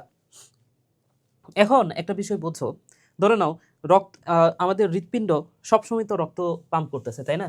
তো আমার কি এদিক দিয়ে কনস্ট্যান্ট রক্তটা আসতেছে, এদিক দিয়ে 100 আসতেছে, এদিক দিয়ে 90 যাচ্ছে। জাস্ট এই 190 এটা বোঝার জন্য আমি বলতেছি। তো এদিক দিয়ে 100 আসতেছে, এদিক দিয়ে 90 যাচ্ছে, তাহলে 10% করে কোথা থেকে যাচ্ছে? এখানে 10% করে চলে আসতেছে। তাহলে দেখো তো ভাইয়া, এখানে এই আচ্ছা, এখন আমি যদি প্রশ্ন করি বা তোমরাই যদি প্রশ্ন করো যে ভাইয়া কেন এই তরলটা এখানে আসতেছে, কি দরকার? দেখো, এই রক্তটা যখন এই দিক দিয়ে আসতেছে, এই রক্তটা কি নিয়ে আসতেছে বলতো? অক্সিজেন নিয়ে আসতেছে, এছাড়া গ্লুকোজ নিয়ে আসতেছে, বা আদার যা যা প্রয়োজন সবকিছু রক্তটা পরিবহন করতেছে, ক্যারি করতেছে, তাই না? এখন এই যে এই ধমনীটা যে রক্তের মধ্যে অক্সিজেনটা নিয়ে আসলো, এই অক্সিজেনটা কার প্রয়োজন বলতো? অক্সিজেনটা প্রয়োজন হচ্ছে এই যে কোষের। এই অক্সিজেনটা কার প্রয়োজন বলতো? কোষের প্রয়োজন। আমাদের দেহের প্রত্যেকটা কোষের অক্সিজেন প্রয়োজন। আমাদের দেহের প্রত্যেকটা কোষের খাদ্য প্রয়োজন। খাদ্যের মাধ্যমে শক্তি উৎপন্ন হবে, তাই না? তাহলে এখানে অক্সিজেন আছে, গ্লুকোজ আসতেছে, তাহলে এই গ্লুকোজটা বা অক্সিজেনটা কার প্রয়োজন? এর প্রয়োজন। এখন দেখো, এই অক্সিজেন আর গ্লুকোজ কার মধ্যে আছে? শুধুমাত্র রক্তের মধ্যে আছে। আর এই রক্তটা শুধুমাত্র ধমনীর মধ্যে থাকতেছে, কৈশিক জালিকার মধ্যে থাকতেছে, শিরার মধ্যে থাকতেছে। তাহলে বলো তো, যদি এই তিনটার মধ্যে থাকে, এই অক্সিজেন আর গ্লুকোজটা কোনোদিন এখানে পৌঁছাইতে পারবে? পৌঁছাইতে পারবে না। কেন? কারণ এই অক্সিজেনটা তো রক্তের মধ্যে আছে। তো এই কারণেই যখন এই যে এখান থেকে তরল পদার্থটা বের হয়ে যাচ্ছে, যেহেতু এটার লুমেনটা ছোট, এটার লুমেনটা বড়, এই প্রেশারের কারণে যখন এখান থেকে যখন তরল পদার্থটা বের হয়ে যাচ্ছে, সেই সময়টাতে কি হয় বলতো? এই তরল পদার্থের সাথে কিছু পরিমাণ শ্বেত রক্তকণিকা আছে, কিছু পরিমাণ অক্সিজেন আসে, কিছু পরিমাণ গ্লুকোজ আছে, আর এছাড়াও যে উপাদানগুলা আসা প্রয়োজন সেগুলো আসে। এবং এই যে এই তরলটাকে বলা হচ্ছে লসিকা। এই লসিকাটাই এই অক্সিজেনটা এবং গ্লুকোজটাকে কিন্তু এই কোষগুলোর কাছে পৌঁছায় দিচ্ছে বা টিস্যুগুলোর কাছে পৌঁছায় দিচ্ছে, বুঝছো? তাহলে এই যে লসিকার মাধ্যমে এই অক্সিজেন এবং গ্লুকোজ এর কিন্তু কোষগুলো পাচ্ছে, এ হচ্ছে বিষয়। তো যদি এই বিষয়টা চলতে থাকে, ধরে নাও যে এখানে 100 আসতেছে, 90 যাচ্ছে, তার মানে এখানে 10% করে জমা হতেই আছে, তাহলে সমস্যা না? একসময় তো মানে এই জায়গাতে তো ওভার হয়ে যাবে এই জায়গাটা।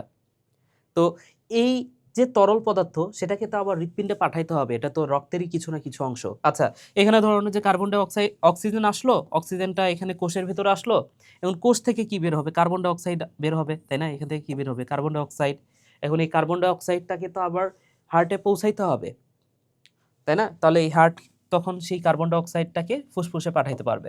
তাহলে এই যে যে তরলগুলা, এই তরলগুলা যেমন কার্বন ডাই অক্সাইড, হ্যাঁ, এছাড়াও আরও যে তরল পদার্থ এখানে আছে, সেই তরল পদার্থ আরেকটা নালীর মাধ্যমে, কি হয় বলতো? আরেকটা নালীর মাধ্যমে এই শিরার সাথে গিয়ে যুক্ত হয়। কার সাথে গিয়ে যুক্ত হইলো? এই যে হৃৎপিণ্ডের কাছাকাছি এখানে শিরার কাছে এসে যুক্ত হইলো। তাহলে এই শিরার মাধ্যমে এই এই লসিকাগুলা সেটা আবার কিন্তু হার্টে চলে যেতে পারে। এই হচ্ছে বিষয়। আশা করি বুঝেছো। তাহলে এই যে এই নালীটা যাওয়ার পথে এখানে কিছু লসিকা গ্রন্থি থাকে, এখানে কিছু গ্রন্থি থাকে। আমাদের দেহে অনেকগুলো গ্রন্থি আছে, লসিকা গ্রন্থি সারা দেহে। তো এই যে এই লসিকা গ্রন্থি এবং লসিকা নালী, এই পুরা জিনিসটাকে, এই পুরা সিস্টেমটাকে বলা হচ্ছে লসিকা তন্ত্র। এটা বড় ক্লাসে উঠলে আরেকটু বেশি জানতে পারবা। তোমাদের বই আসলে কিছুই আলোচনা করা নাই, সংজ্ঞাগুলো জাস্ট দেয়া আছে।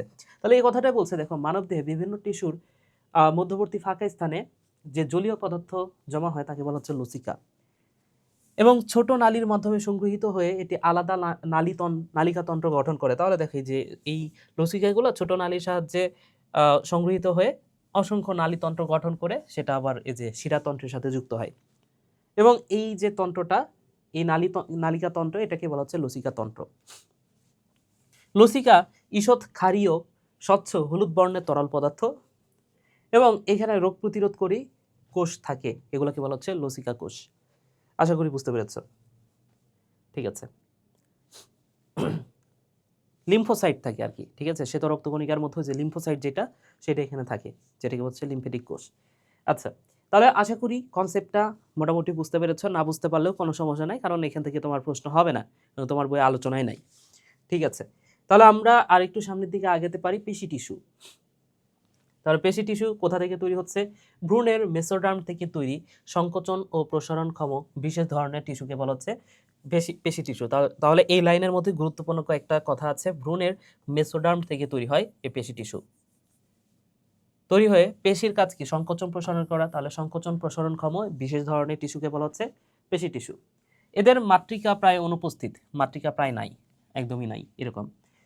পেশিকোষগুলো সরু, লম্বা এবং তন্তুময়। তনুময় না, তন্তুময়। তাহলে পেশিকোষ এগুলো কেমন হয়? সরু হয়, লম্বা হয় এবং তন্তুময় হয়।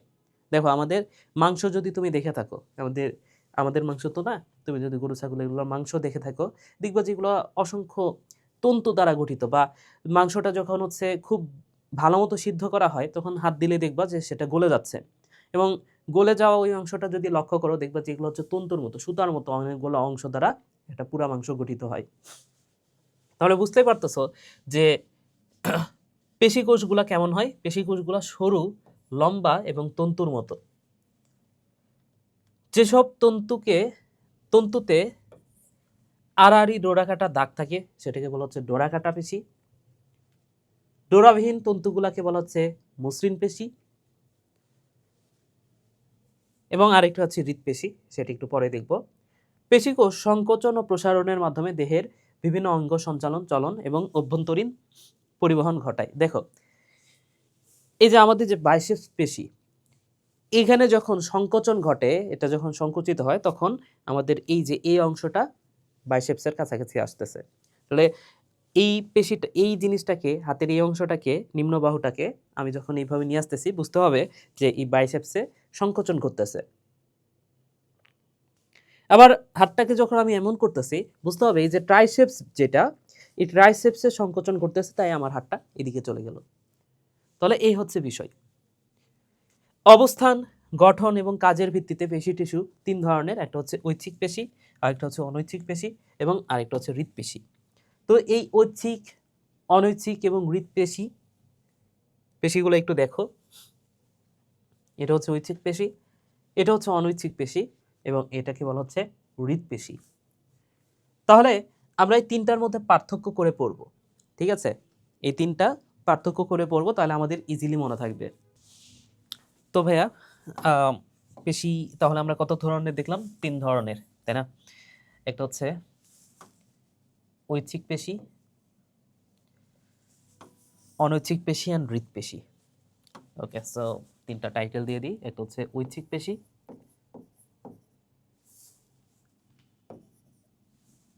আমি একটু সাইডে লিখি, হ্যাঁ।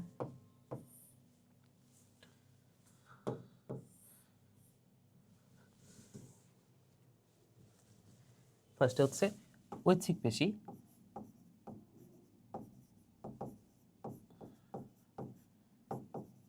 একটা হচ্ছে অনৈচ্ছিক পেশি,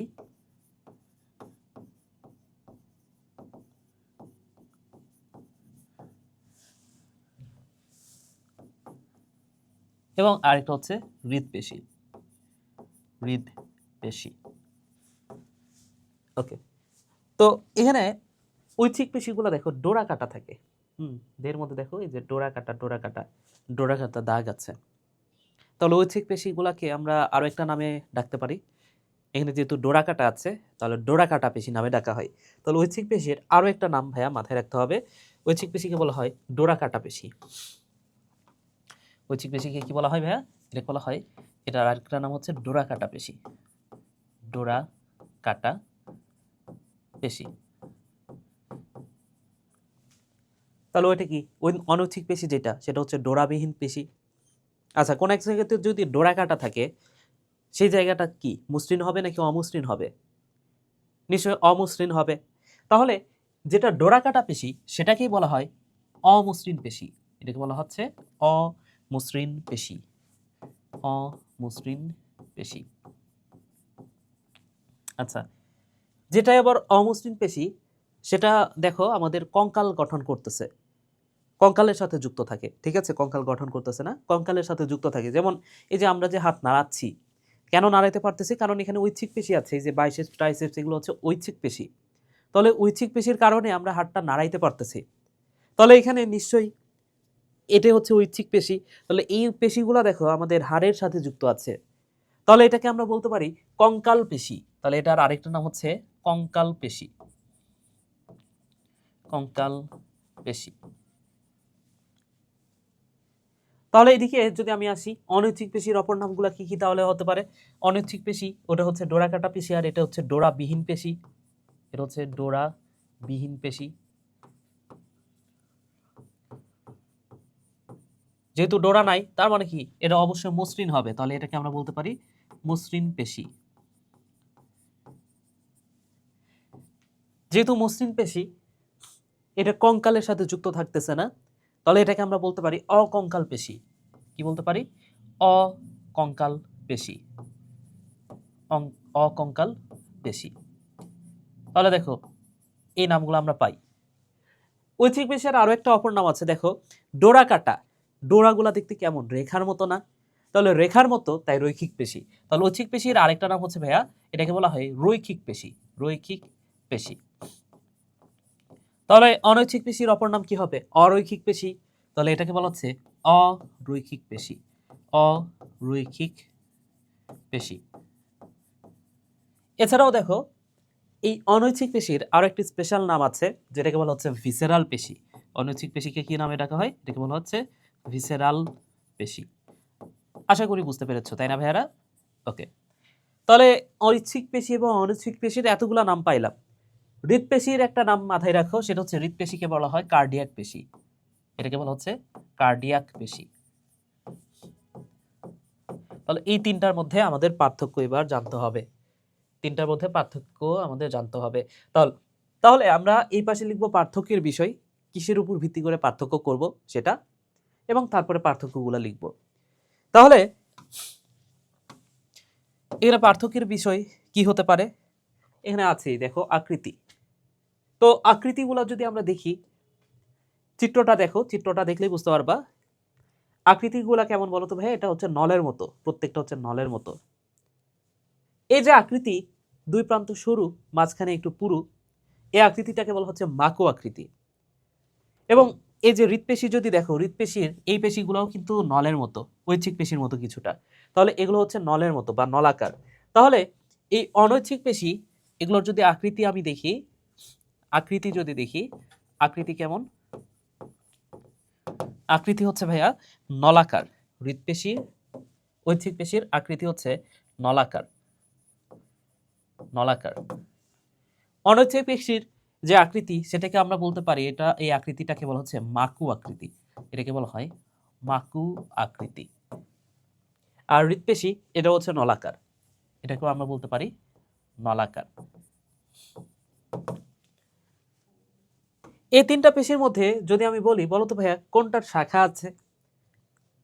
এটা দেখো নল, তিনটা নল, আলাদা নল। এটা তো একটাই দেখা যাচ্ছে, হ্যাঁ, দুই প্রান্ত সরু, মাঝখানে মোটা, এখানে কোনো শাখা আমি দেখতে পাচ্ছি না। কিন্তু এই যে একটা নল, এই যে একটা নল, দুইটা আবার যুক্ত আছে। তাহলে এটা কি বলতো? এটা হচ্ছে শাখান্বিত। তাহলে এই তিনটার মধ্যে যদি বলি শাখাকার আছে, শাখাকার আছে, বুঝতে পারতেছো? হৃদপেশি। তাহলে শাখাকার আছে, শাখা হচ্ছে হৃদপেশি। তাহলে এটা শাখান্বিত নয়, এর কোনো শাখা নাই। এটাও শাখান্বিত নয়, কিন্তু এটা হচ্ছে শাখাযুক্ত। এটাকে আমরা বলতে পারি শাখাযুক্ত। তাহলে এ হচ্ছে হৃদপেশি। যদি বলা হয় নিউক্লিয়াসের সংখ্যা কয়টা? নিউক্লিয়াসের সংখ্যা, নিউক্লিয়াসের সংখ্যা ও অবস্থানও আমরা জানব। নিউক্লিয়াসের সংখ্যা ও অবস্থান।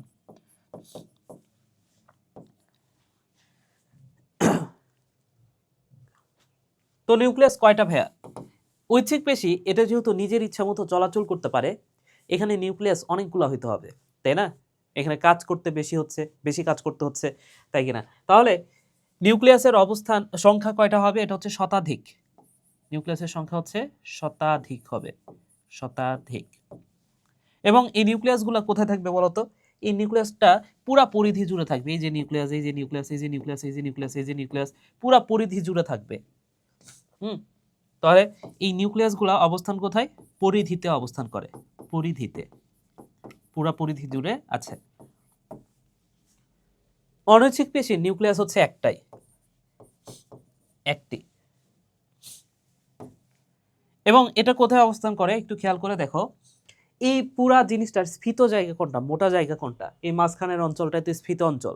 এবং এই এই যে এইটা একদম কেন্দ্রে অবস্থান করতেছে না, এই নিউক্লিয়াসটা একদম কেন্দ্রে অবস্থান করতেছে। সো এই স্ফীত জায়গার একদম কেন্দ্রে এই জায়গাটাকে বলা হচ্ছে স্ফীত কেন্দ্র। তাহলে এই অনৈচ্ছিক পেশিতে নিউক্লিয়াসের অবস্থান যদি বলা হয় সেটা হচ্ছে স্ফীত কেন্দ্রে, স্ফীত কেন্দ্রে, কেন্দ্রে। আর হৃৎপেশিতে কয়টা নিউক্লিয়াস দেখো ভাইয়া? হৃৎপেশি যদি তুমি একটু দেখো, হৃৎপেশিতেও একটা করে নিউক্লিয়াস, এই যে একটা, এই যে একটা, তাই না? একটা করে নিউক্লিয়াস আছে। তাহলে এইখানেও একটা করে নিউক্লিয়াস আছে, এটাও হচ্ছে একটি করে নিউক্লিয়াস থাকে। এবং এটা কোথায় অবস্থান করতেছে? এটা একদম কেন্দ্রে অবস্থান করতেছে, নট পরিধি, এটা কেন্দ্রে অবস্থান করতেছে। তাহলে নিউক্লিয়াসটা একটাই, তবে কেন্দ্রে অবস্থান করে। আচ্ছা, এরপর আসো কোন বিষয়টার উপর ভিত্তি করে এটার পার্থক্য করতে পারি আমরা? আমরা পার্থক্য করতে পারি সংকোচন ক্ষমতার উপর। আমরা কিসের উপর পার্থক্য করতে পারি? আমরা করতে পারি সংকোচন প্রসারণ, কে কেমন সংকোচন প্রসারণ করতে পারে, বা সংকোচন ক্ষমতা, সংকোচন প্রসারণ ক্ষমতা, প্রসারণ ক্ষমতার উপর ভিত্তি করে আমরা প্রকারভেদ করতে পারি। সো ঐচ্ছিক পেশি দেখো সবসময় কাজ করতে হচ্ছে, ঐচ্ছিক পেশি সবসময় কাজ করতে হচ্ছে। তাহলে এর সংকোচন ক্ষমতা, প্রসারণ ক্ষমতা, এটা কি অনেক দ্রুত না? দেখো আমি কাউকে ঘুষি মারবো, ঠাস করে মেরে দিলাম, তাহলে আমার ঐচ্ছিক পেশিগুলো অনেক দ্রুত কাজ করতে পারে। কিন্তু এখানে সমস্যা হচ্ছে যে অনেক দ্রুত কাজ করলাম, কিন্তু কিছুক্ষণের মধ্যে আবার হাঁপায়ে যায় আমরা, তাই না? আমরা অনেক কাজ করতেছি, করতে করতে আমরা কিছুক্ষণ পরে ক্লান্ত হয়ে পড়ি। তাহলে অনেক দ্রুত কাজ করতে পারবো, কিন্তু সেটা সীমিত সময়ের জন্য। আচ্ছা, তাহলে এটা হচ্ছে আমরা দ্রুত কাজ করতে পারবো, সংকোচন ক্ষমতা এটা দ্রুত, দ্রুত, তবে ক্ষণস্থায়ী, খুব বেশি কাজ করতে পারবো না, ক্ষণস্থায়ী, ক্ষণস্থায়ী। অনৈচ্ছিক পেশি সেটা খুব ধীর গতিতে কাজ করে, খুব ধীর গতিতে। যেমন পাকস্থলী, পাকস্থলীতে খাবার, পাকস্থলীতে খাবার, তুমি একটা খাবার খাইলা, পাকস্থলীতে গিয়ে সেই খাবারটা প্রায় 2 থেকে 6 ঘন্টা থাকে। তাহলে দেখো তো কাজটা কত ধীর গতির না? খুবই ধীর গতিতে। তুমি খাবার খাইলা সকালে, তুমি হচ্ছে মল ত্যাগ করতেছো রাতে গিয়ে, তাহলে দেখো তো খুব ধীর গতিতে কাজ হচ্ছে না এটা? তাহলে এখানে কাজ হচ্ছে ধীর গতিতে, ধীর গতিতে, কিন্তু এটা সহজে হাঁপায় না, যেহেতু কাজ করতেছে আস্তে আস্তে। পাকস্থলী কিন্তু সারাদিন কাজ করতে পারতেছে, তাই না? তাহলে দীর্ঘস্থায়ী, দীর্ঘক্ষণ ধরে কাজ করতে পারতেছে। তার মানে কি? এটা ধীর গতি, ধীর গতি, গতিটা ধীর, কিন্তু দীর্ঘস্থায়ী, কিন্তু দীর্ঘস্থায়ী, দীর্ঘস্থায়ী। আর হৃৎপিণ্ডের ক্ষেত্রে চিন্তা করে দেখো তো ভাইয়া, হৃৎপিণ্ড সারা জীবন কাজ করতেছে, সারা জীবন, কখনোই সে স্টপ হয় না। যেদিন স্টপ হবে সেদিন বুঝবা যে তুমি আর নাই, ঠিক আছে? তো হৃৎপিণ্ড কখনোই স্টপ হচ্ছে না, হৃৎপিণ্ড সারা জীবন কাজ করতেছে।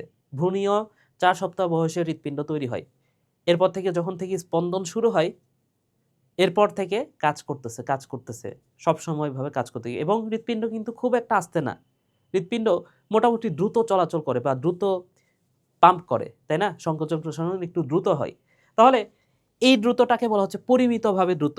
অনেক দ্রুত না, আবার অনেক আস্তেও না, পরিমিতভাবে দ্রুত, পরিমিতভাবে দ্রুত। এই ঘটনাটাকে বলা হচ্ছে পরিমিতভাবে দ্রুত কাজ করে। তাহলে হৃৎপিণ্ড, হৃৎপেশি কিভাবে কাজ করে?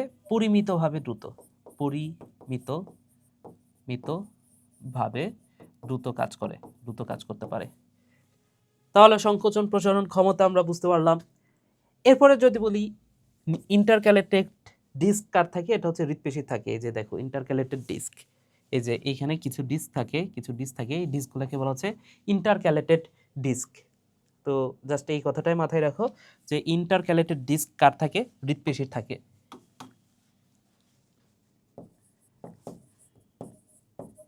ইন্টারক্যালেটেড ডিস্ক, এই ইন্টারক্যালেটেড ডিস্ক কার থাকে ভাইয়া? ইন্টারক্যালেটেড ডিস্ক থাকে, এদের থাকে না, এদেরও থাকে না, থাকে কার? হৃৎপেশির থাকে, এর থাকে। আচ্ছা, ওকে। এরপরে যে পার্থক্যটা দেখো সেটা হচ্ছে অবস্থান। অবস্থান কোথায় সেটা হয়তো বা এমনিতে এখন পারবা, যেমন আমাদের পাকস্থলী, আমাদের দেহের অভ্যন্তরীণ বিভিন্ন অঙ্গ আছে, পাকস্থলী, রেচনতন্ত্র, জননতন্ত্র, এই এই যে মূত্র যেখানে তৈরি হচ্ছে, বৃক্কের যে কাজগুলা, এই জায়গাগুলোতে কি থাকে? অনৈচ্ছিক পেশি থাকে, যার উপর আমাদের নিজেদের কোনো কন্ট্রোল নাই। আর আমাদের যে ঐচ্ছিক পেশি, বুঝতে পারতেছো, কঙ্কালের সাথে, আমাদের হাড়ের সাথে যে পেশিগুলো যুক্ত, সব কিছু হচ্ছে কঙ্কাল পেশি, তাই না? বা ঐচ্ছিক পেশি, যেটা আমরা নিজের ইচ্ছা মতো চলাচল করতে পারি। আর হৃৎপিণ্ডে যে পেশিটা থাকে সেটা হচ্ছে হৃৎপেশি। তাহলে দেখো ভাইয়া, অবস্থান, কার অবস্থান কোথায়? অবস্থানটা হচ্ছে এখানে লিখে দিই। তাহলে কার অবস্থানটা কোথায়? এখানে তো জায়গা কম, ঠিক আছে, এখানে লিখে দিই অবস্থান বা উদাহরণ। এখন এমনিতেই বুঝতে পারতেছো ঐচ্ছিক পেশির অবস্থান কোথায়? আমাদের যে বাইসেপস, ট্রাইসেপস, এগুলা, বাইসেপস, ট্রাইসেপস, ট্রাইসেপস, এগুলা। অনৈচ্ছিক পেশি কোথায় থাকে? পাকস্থলী থাকে। এটা কোথায় থাকে? পাকস্থলী। পাকস্থলী হচ্ছে পরিপাকতন্ত্রের অংশ, তাহলে পরিপাকতন্ত্রের অন্যান্য অংশগুলোতেও কিন্তু থাকে। ক্ষুদ্রান্ত্র, বৃহদান্ত্র, এগুলো আমি বলতে পারি, ক্ষুদ্রান্ত্র, ক্ষুদ্রান্ত্র, বৃহদান্ত্র, এই জায়গাগুলোতে থাকে। হৃৎপেশি কোথায় থাকে? হৃৎপিণ্ডে অবস্থান করে, হৃৎপিণ্ডে। ওকে, কাজ কি? কাজ হচ্ছে আমাদের চলনে সাহায্য করতেছে। এটা ঐচ্ছিক পেশির কাজ কি? আমাদের বিভিন্ন ধরনের ভারী বস্তু তুলতে সাহায্য করতেছে, আমাদেরকে দাঁড়ায় থাকতে সাহায্য করতেছে, আমাদের চলনে সাহায্য করতেছে। এগুলো হচ্ছে ঐচ্ছিক পেশির কাজ। অনৈচ্ছিক পেশির কাজ কি? আমাদের দেহের বিভিন্ন ধরনের শারীরবৃত্তীয় কার্যগুলি নিয়ন্ত্রণ করতেছে, পরিপাক করতেছে, রেচন করতেছে। তাহলে এগুলো হচ্ছে অনৈচ্ছিক পেশির কাজ। আর হৃৎপেশির কাজ হচ্ছে এটা রক্ত সংবহন করতেছে, সংকোচন প্রসারণের মাধ্যমে রক্ত সংবহন করতেছে। তাহলে এটা হচ্ছে হৃৎপেশির কাজ। আচ্ছা, স্নায়ু টিস্যু। স্নায়ু টিস্যুর একক কি বলতো? স্নায়ু টিস্যুর একক হচ্ছে নিউরন। আর নিউরন নিয়ে 10ম অধ্যায়ে আলোচনা করা আছে। তো সেই অধ্যায়টা পড়ার সময় আমরা পড়বো, সেই বিষয়টা বিস্তারিত পড়বো। এখানে জাস্ট ছোট্ট কয়েকটা কথা বলে দিই। দেখো, একটা নিউরন চিত্র আমি আঁকায় দিচ্ছি না, চিত্রটা জাস্ট এখানে খেয়াল করো। 10ম অধ্যায়ে একদম বিস্তারিত পড়াবো। তো একটা নিউরনের কয়টা অংশ? দুইটা অংশ, একটা হচ্ছে কোষ দেহ আর একটা হচ্ছে প্রলম্বিত অংশ। হ্যাঁ, প্রলম্বিত অংশের মধ্যে এই যে এগুলাও আছে। তাহলে এইটুকু হচ্ছে কোষ দেহ, আর বাকি যা কিছু দেখতে পাচ্ছ সেগুলো হচ্ছে প্রলম্বিত অংশ। তাহলে এই প্রলম্বিত অংশের মধ্যে কি কি আছে? ডেনড্রন আছে, ডেনড্রন আছে। এগুলা থেকে আবার যে শাখা প্রশাখা বের হয়েছে, এগুলো হচ্ছে ডেনড্রাইট, এই যে এগুলো হচ্ছে ডেনড্রাইট, এবং আরেকটা হচ্ছে একজন। তো একজন তো একটাই, একজন তো একজনই, নামের মধ্যে আছে একজন। একজন তো একটাই, আর ডেনড্রাইট থাকে অনেকগুলা, ডেনড্রন আর ডেনড্রাইট থাকে অনেকগুলা। তো ঘটনা যেটা ঘটে, এটা একটা নিউরন ধরে নাও, এখান থেকে ডেনড্রাইট গুলা বের হচ্ছে। আচ্ছা, এখান থেকে কি বের হচ্ছে? এখান থেকে এই যে একজন যেটা, সেটা বের হয়েছে।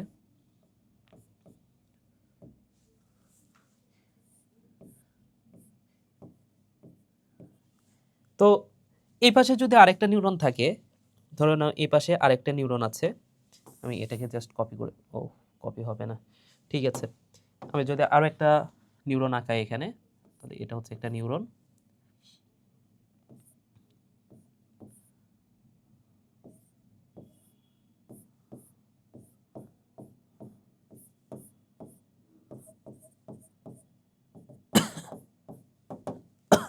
তো এই যে ডেনড্রাইট গুলা, এই নিউরনের যে ডেনড্রাইট, সেই ডেনড্রাইট গুলা কিন্তু এই একজনের শেষ প্রান্তের সাথে গিয়ে যুক্ত হয়, ঠিক আছে।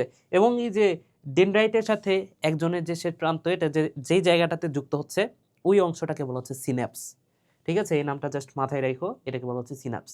তো একটা নিউরনের মধ্যে কি কি আছে সেটা একটু দেখো। আর নিউরন থেকে যদি কোনো কোশ্চিন হয় তোমাদের, বুঝবা যে এই অধ্যায় থেকে আসলে কোশ্চিনটা করা নাই, কোশ্চিনটা করা হয়েছে 10ম অধ্যায় থেকে। তো সেই অধ্যায়ে আমরা আরো বিস্তারিত পড়বো নিউরনটা নিয়ে। তাহলে আসো আমরা সামনের দিকে আগাই। আমরা এবার যে জিনিসটা পড়বো সেটা হচ্ছে অঙ্গ ও তন্ত্র। তো অঙ্গ আর তন্ত্র কি সেটা আমি একটু বোঝানোর চেষ্টা করি। দেখো,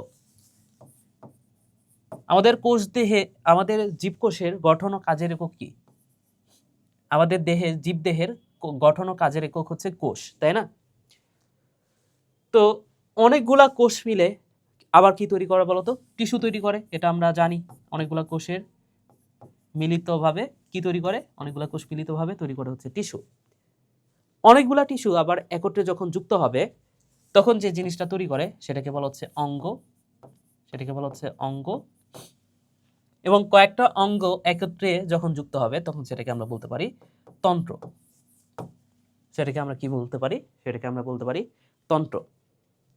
আচ্ছা, যেমন আমি উদাহরণ দিতে পারি, আমরা কোষ নিয়ে তো পড়ছি, তাই না? বিভিন্ন ধরনের কোষ আছে।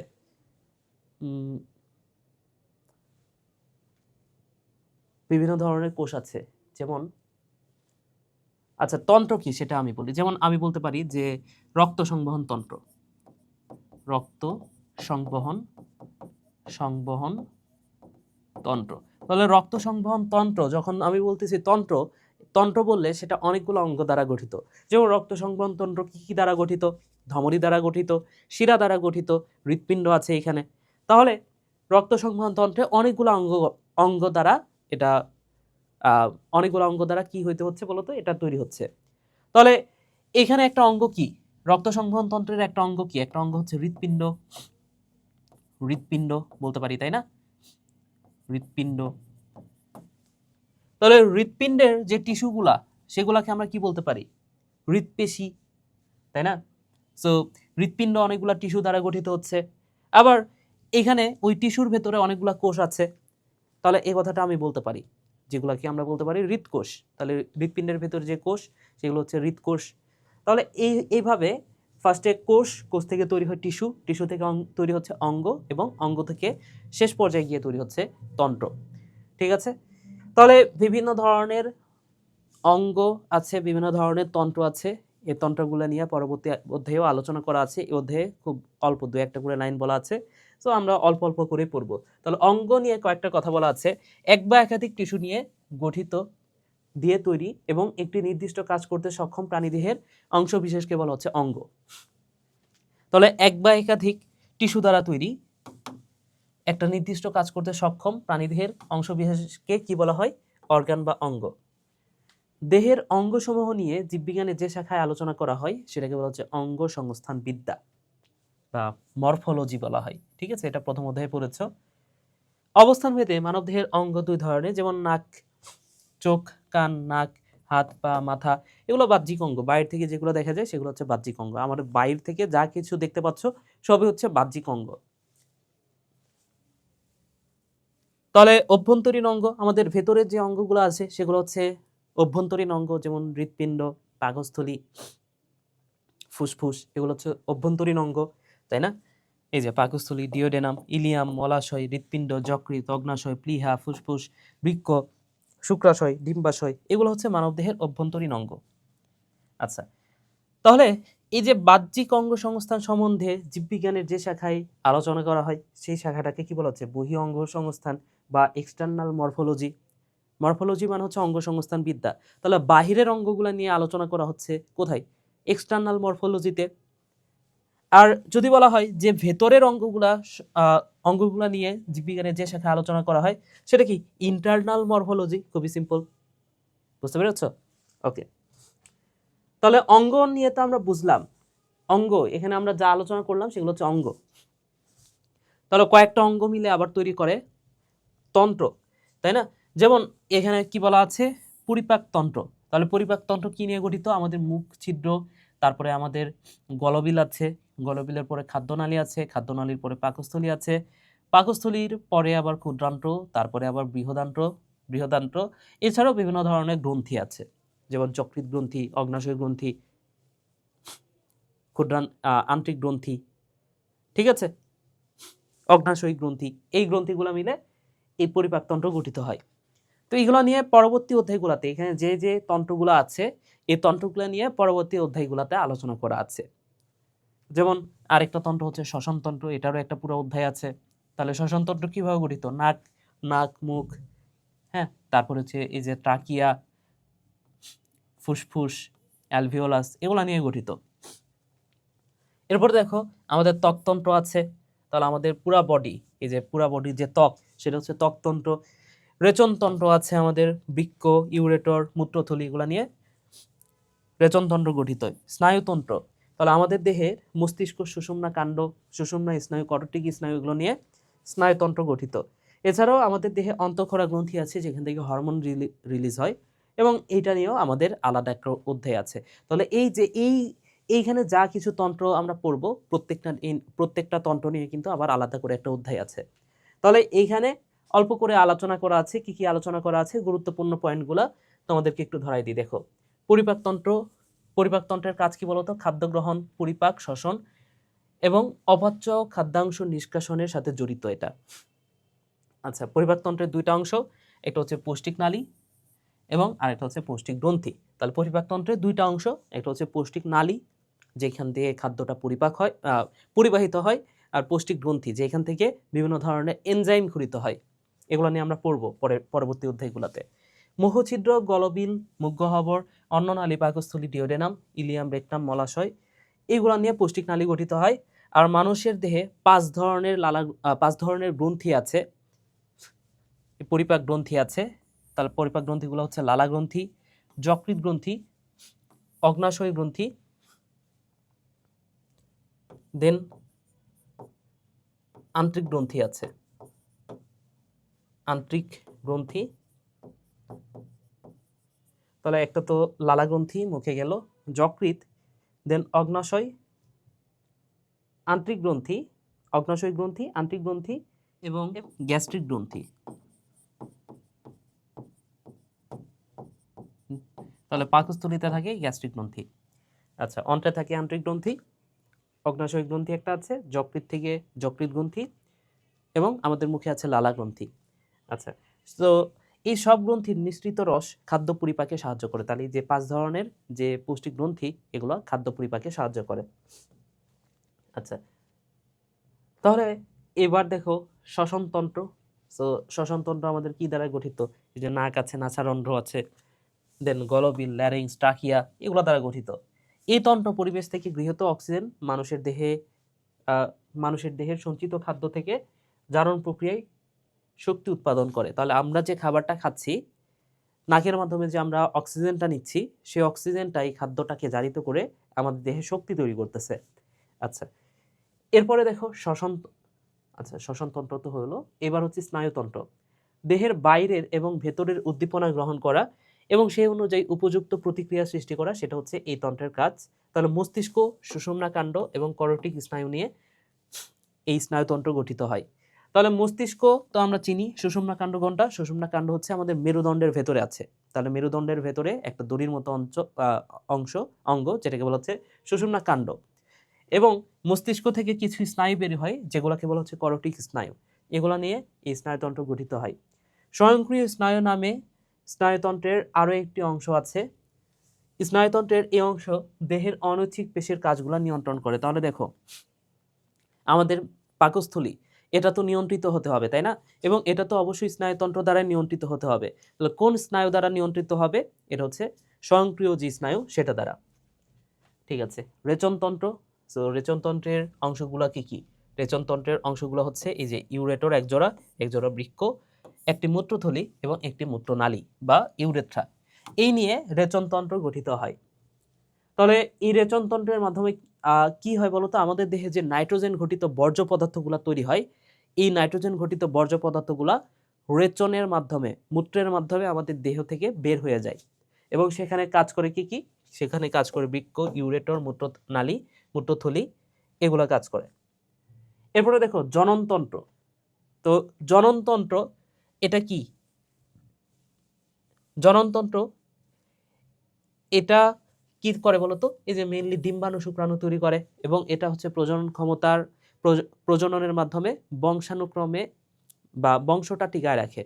ঠিক আছে, সো প্রজননের মাধ্যমে এই যে ডিম্বাণু শুক্রাণু তৈরি করতেছে, সো এই ডিম্বাণু শুক্রাণু মিলিত হলে সেটাকে তো বলা হচ্ছে মিলনের প্রক্রিয়াটাকে বলা হচ্ছে নিষেক, এবং নিষেকের ফলে তৈরি হচ্ছে জাইগোট, এবং এই জাইগোট থেকে কিন্তু নতুন একটা শিশুর জন্ম নেয়। তাহলে এই যে জননতন্ত্র যেটা, সেটা কিন্তু এই ধারাটা অব্যাহত রাখতেছে। ঠিক আছে। আচ্ছা, এরপরে দেখো ত্বকতন্ত্র। সো আমাদের দেহের বাইরের যে আচ্ছাদনকারী আবরণ, সেটাকে বলা হচ্ছে ত্বক বা চামড়া। ক্ষুদ্র ক্ষুদ্র গ্রন্থিযুক্ত এই ত্বক দেহকে আচ্ছাদন করে এবং বাহিরের আঘাত থেকে এবং জীবাণুর আক্রমণ থেকে রক্ষা করে। দেহের জলীয় অংশকে দেহের ভেতর সংরক্ষণ করে। তাহলে আমাদের দেহে যে তরল পদার্থটা আছে, আমরা তো জানি আমাদের দেহের বেশিরভাগই হচ্ছে পানি। তাহলে এটা কোথায় থাকে বলতো? এই জলীয় অংশটাকে আচ্ছাদন করে থাকে কে? এই ত্বকটা। ওকে, ঠিক আছে। এরপরে দেখো অন্তঃক্ষরা গ্রন্থি। সো এগুলো নিয়েও পরের অধ্যায়গুলোতে আলোচনা আছে, এখানে আর বেশি কথা বলতেছি না। অন্তঃক্ষরা গ্রন্থি, এটাকে নালীহীন গ্রন্থিও বলা হয়। এবং এই অন্তঃক্ষরা গ্রন্থির কাজই হচ্ছে এটার ইংলিশটা হচ্ছে দেখো এন্ডোক্রাইন সিস্টেম। সো অন্তঃক্ষরা গ্রন্থির কাজ হচ্ছে হরমোন ক্ষরণ করা, এটা হরমোন রিলিজ করে, হরমোন ক্ষরণ করে। আচ্ছা, সো এটাকে যেহেতু নালীহীন গ্রন্থি বলা হচ্ছে, এটা এই হরমোনগুলো পরিবহন করার জন্য কোনো নির্দিষ্ট নালী থাকে না, এটা রক্তের মাধ্যমে পরিবাহিত হয়। তাহলে দেখো শুধুমাত্র রক্তের মাধ্যমে এক স্থান থেকে অন্য স্থানে হরমোনটা পরিবাহিত হয়। যেমন গ্রন্থিগুলা কি কি? এই অন্তঃক্ষরা গ্রন্থি কি কি আছে? যেমন পিটুইটারি গ্রন্থি, থাইরয়েড গ্রন্থি, প্যারাথাইরয়েড গ্রন্থি, অগ্নাশয়ের অ্যালেটস অফ ল্যাঙ্গারহ্যান্স, এগুলো হচ্ছে অন্তঃক্ষরা গ্রন্থি। এগুলো নিয়ে আমরা পড়বো, বিস্তারিত পড়বো। ঠিক আছে, আসো আমাদের এই অধ্যায়টা শেষ, আমরা কিছু এমসিকিউ সলভ করি। দেখো এখানে একটা চিত্র দেখতে পাচ্ছ, এবং এই চিত্রটা দেখে বোঝা যাচ্ছে যে এই গঠনটা মাছের আইসের মতো, তাই না? যেহেতু মাছের আইসের মতো, আমরা বুঝতে পারতেছি এটা আইস আকার এপিথেলিয়াল টিস্যু বা স্কোয়ামাস এপিথেলিয়াল টিস্যু, তাই না? আর স্কোয়ামাস এপিথেলিয়াল টিস্যু কোথায় পাওয়া যায় আসলে? এটা পাওয়া যায় বৃক্কে। বৃক্কের যে বোমান্স নেফ্রনের যে বোমান্স ক্যাপসুল, সেখানে পাওয়া যায়। আচ্ছা, উদ্দীপকে এক্স দ্বারা গঠিত টিস্যু পরিশোষণে অংশগ্রহণ করে, সাকনি হিসেবে কাজ করে, তাই না? তাহলে আমরা জানি, এটা আমরা অলরেডি পড়েছিও, বৃক্কের বোমান্স ক্যাপসুল, এখানে স্কোয়ামাস আবরণী কলা থাকে এবং এটা সাকনির মতো কাজ করে। মেরুদণ্ডী প্রাণীদের শ্বাসনালীর প্রাচীরে কোনটা দেখা যায়? সিলিয়া দেখা যায়, শ্বাসনালীতে সিলিয়া। ফ্লাজেলা কোথায় দেখা যায়? হাইডার এন্ডোডার্মে। ক্ষণপথ, এটা আমাদের অন্ত্রে দেখা যায়, এছাড়াও হাইডার এন্ডোডার্মে দেখা যায়। একাধিক প্রাণকেন্দ্র দেখা যায় কোথায়? এটা দেখা যায় পেশি টিস্যুতে, তাই না? ঐচ্ছিক পেশি যেগুলো আছে, ঐচ্ছিক পেশি টিস্যুতে এই একাধিক প্রাণকেন্দ্র দেখা যায়। প্রাণকেন্দ্র মানে কি ভাইয়া? এটা বুঝতে হবে। প্রাণকেন্দ্র মানে হচ্ছে নিউক্লিয়াস। তাহলে একাধিক প্রাণকেন্দ্র মানে কি? নিউক্লিয়াস। একাধিক নিউক্লিয়াস কোথায় দেখা যায়? একাধিক নিউক্লিয়াস। আচ্ছা, ঠিক আছে। এখানে ছোট্ট একটা কথা আমি বলে দিই, এটা বলা জরুরি। সেটা হচ্ছে, এই যে আমরা যে স্নায়ু টিস্যু নিয়ে পড়ছি, এটা তো নিউরন, তাই না? এটা তো নিউরন। সো নিউরন সম্পর্কে যে কথাটা মাথায় রাখবা ভাইয়া, এই নিউরনটা বিভাজিত হতে পারে না। এটা বিভাজিত হতে পারে না, এটা এমসিকিউতে আসতে পারে। বিভাজিত হতে পারে না। কেন বিভাজিত হতে পারে না? কারণ বিভাজনে সাহায্য করে হচ্ছে সেন্ট্রিওল। এই নিউরনের ভেতরে মাইটোকন্ড্রিয়া আছে, রাইবোজোম আছে, এন্ডোপ্লাজমিক রেটিকুলাম আছে, এগুলো থাকলেও সেন্ট্রিওলটা থাকে না। এই সেন্ট্রিওলটা না থাকার কারণে এটা বিভাজিত হতে পারে না। তাহলে কেন বিভাজিত হতে পারে না? কারণ এখানে সেন্ট্রিওল নাই। এই কথাটা ভাইয়া অন্তত মনে রাখো, সেন্ট্রিওল নাই। ঠিক আছে, এরপরে প্রশ্নটা কি বলা আছে দেখো। পরের প্রশ্নটা বলেছে মায়োফাইব্রিল। এখানে মায়া মানে হচ্ছে পেশি। মায়া মানে হচ্ছে কি ভাইয়া? মায়া কথাটার অর্থ হচ্ছে পেশি। যেমন আমাদের মাসেল, এই মাসেলটাকে আমরা মায়ো হিসেবেও বলতে পারি। মায়া মানে হচ্ছে পেশি। তাহলে আমাদের পেশিটা কি দ্বারা তৈরি? অনেকগুলো ফাইবার দ্বারা তৈরি। তাহলে মায়োফাইব্রিল তার মানে কি? আমাদের পেশির যে ফাইবার, সেটার কথা বলা আছে। তাহলে মায়োফাইব্রিল থাকে কোথায় বলো তো? ঐচ্ছিক পেশিতে থাকে, অনৈচ্ছিক পেশিতে থাকে, হৃৎপেশি, তিনটাতেই থাকে। তাহলে মায়োফাইব্রিল এটা তিনটাতেই পাওয়া যাবে। কেন? কারণ এই তিনটাই তো পেশি। পেশি মানেই সেখানে মায়োফাইব্রিল থাকবে। মায়ো মানেই তো পেশি। তাহলে আমাদের ঐচ্ছিক পেশি, সেটাও পেশি। অনৈচ্ছিক পেশি, এটা তো পেশি। হৃৎপেশি, সেটাও তো পেশি। তাহলে তিনটা জায়গাতে থাকবে, সিম্পল। ওকে, এরপরে দেখো কি বলা আছে। ট্রাকিয়াতে কি পাওয়া যায়? ট্রাকিয়াতে পাওয়া যায় সিউডো স্ট্র্যাটিফাইড আবরণী টিস্যু, সিলিয়াযুক্ত আবরণী টিস্যু। একটু আগে আমরা দেখলাম সিলিয়াযুক্ত আবরণী টিস্যু। আরেকটা পাওয়া যাচ্ছে সিউডো স্ট্র্যাটিফাইড। ওকে, তাহলে অ্যান্সার হচ্ছে 1 আর 2। একটা সিকিউ অ্যান্সার করো দেখো। চিত্রে ওয়াইতে অবস্থিত পেশির গঠন। তাহলে ওয়াই কি? ওয়াই হচ্ছে ঐচ্ছিক পেশি, তাই না? আর ঐচ্ছিক পেশি হচ্ছে নলাকার। তাহলে এই পেশিটা কেমন দেখতে? এই যে নলের মতো, হ্যাঁ, নলের মতো, নলের মতো এখানে ডোরাকাটা দাগ থাকে, হ্যাঁ, এখানে ডোরাকাটা দাগ থাকে, এখানে ডোরাকাটা দাগ থাকে, এখানে এখানে কি থাকে বলতো? এখানে অনেকগুলো মায়োফাইব্রিল থাকে। তো এটার গঠনটা দেখাতে বলছে। সো তোমার গঠন বৈশিষ্ট্য, তোমার যে চিত্র আঁকাইতে পারলে ভালো, ঠিক আছে? চিত্র আঁকাইতে না পারলেও অনেকগুলা গঠন বৈশিষ্ট্য আমি লিখে দিছি না, যে এখানে নিউক্লিয়াস কয়টা থাকে? নিউক্লিয়াস থাকে অনেকগুলা, হ্যাঁ, নিউক্লিয়াস থাকে অনেকগুলা। কোথায় থাকে? পরিধিতে থাকে নিউক্লিয়াস। এই কথাগুলো তোমার লিখতে হবে। উদ্দীপকে এক্স এবং জেড এর মধ্যকার কার্যগত ভিন্নতা বিশ্লেষণ করতে বলছে। সো এখানে এক্স কি বলো? এক্স এবং জেড এর মধ্যকার কার্যগত ভিন্নতা। সো জেড হচ্ছে তো নিউরন, আর এক্স কি? এক্স হচ্ছে কলামনার আবরণী টিস্যু। আর কলামনার আবরণী টিস্যু কোথায় পাওয়া যায়? আমাদের অন্ত্রের অন্ততকে পাওয়া যায়, তাই না? তাহলে এই দুটার মধ্যকার কার্যগত ভিন্নতা বিশ্লেষণ করতে বলছে। তাহলে এটা কি? এটা হচ্ছে আবরণী টিস্যু, এক ধরনের কলামনার আবরণী টিস্যু। তাহলে এটা অন্ত্রের আবরণ তৈরি করতেছে। আর অন্যদিকে স্নায়ু টিস্যু, এটার কাজ কি? এটা হচ্ছে এক ধরনের স্নায়ু টিস্যু বা নিউরন। এটার কাজ হচ্ছে স্নায়ু উদ্দীপনা পরিবহন করা। যেমন আমি যদি হাতে চিমটি দিই, তাহলে এই যে চিমটির যে অনুভূতিটা আমার যে হাতে লাগছে, এই অনুভূতিটা নিউরনের মাধ্যমে কোথায় যাবে? আমাদের মস্তিষ্কে যাবে। আর এদিকে আবরণী টিস্যু, আবরণী টিস্যু এটার কাজ কি বলতো? এটার কাজ হচ্ছে এটা আমাদের অন্ত্রের ত্বক তৈরি করতেছে। অন্ত্রের অন্তত্বকে আছে, তার মানে অন্ত্রের ত্বক তৈরি করতেছে। পাশাপাশি এটা ক্ষরণও করে, এটা শোষণও করে, এবং এটা আবরণ সুরক্ষা প্রদান করে বা আবরণ দেয়, এই কথাটা আমরা বলতে পারি। ঠিক আছে? তো এই দুইটার কাজ আমাদের মেইনলি উল্লেখ করতে হবে এখানে। এবার দেখো অনুধাবনমূলক প্রশ্ন কি বলা আছে? পিটুইটারি গ্রন্থিকে অন্তঃক্ষরা গ্রন্থি কেন বলা হচ্ছে? কারণ পিটুইটারি গ্রন্থি এটা হচ্ছে একটা নালীবিহীন গ্রন্থি, এবং এই পিটুইটারি গ্রন্থি থেকে হরমোন নিঃসৃত হয়। যেহেতু পিটুইটারি গ্রন্থি থেকে হরমোন নিঃসৃত হয়, এটা একটা নালীবিহীন গ্রন্থি, এবং এই যে হরমোনটা বা পিটুইটারি গ্রন্থি থেকে যেটা নিঃসৃত হচ্ছে, সেটা যেহেতু রক্তের মাধ্যমে এক জায়গা থেকে আরেক জায়গাতে যায়, এই কারণে আমরা বলতে পারি পিটুইটারি গ্রন্থি একটা অন্তঃক্ষরা গ্রন্থি। আচ্ছা, কোন পেশিকে বিশেষ ধরনের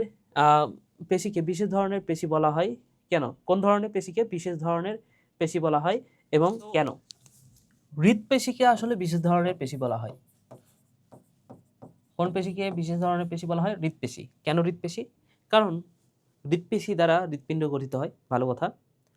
এই পেশিটা, একটা কথা মাথায় রাখো, এই পেশিটা দেখতে ঐচ্ছিক পেশির মতো, কিন্তু কাজ অনৈচ্ছিক পেশির মতো। এই কথাটা আমার বলতে মনে নাই, এখানে একটু লিখে নিতে পারো যে ঐচ্ছিক হৃৎপেশি যেটা, এই হৃৎপেশি যেটা, সেটা হচ্ছে দেখতে ঐচ্ছিক পেশির মতো।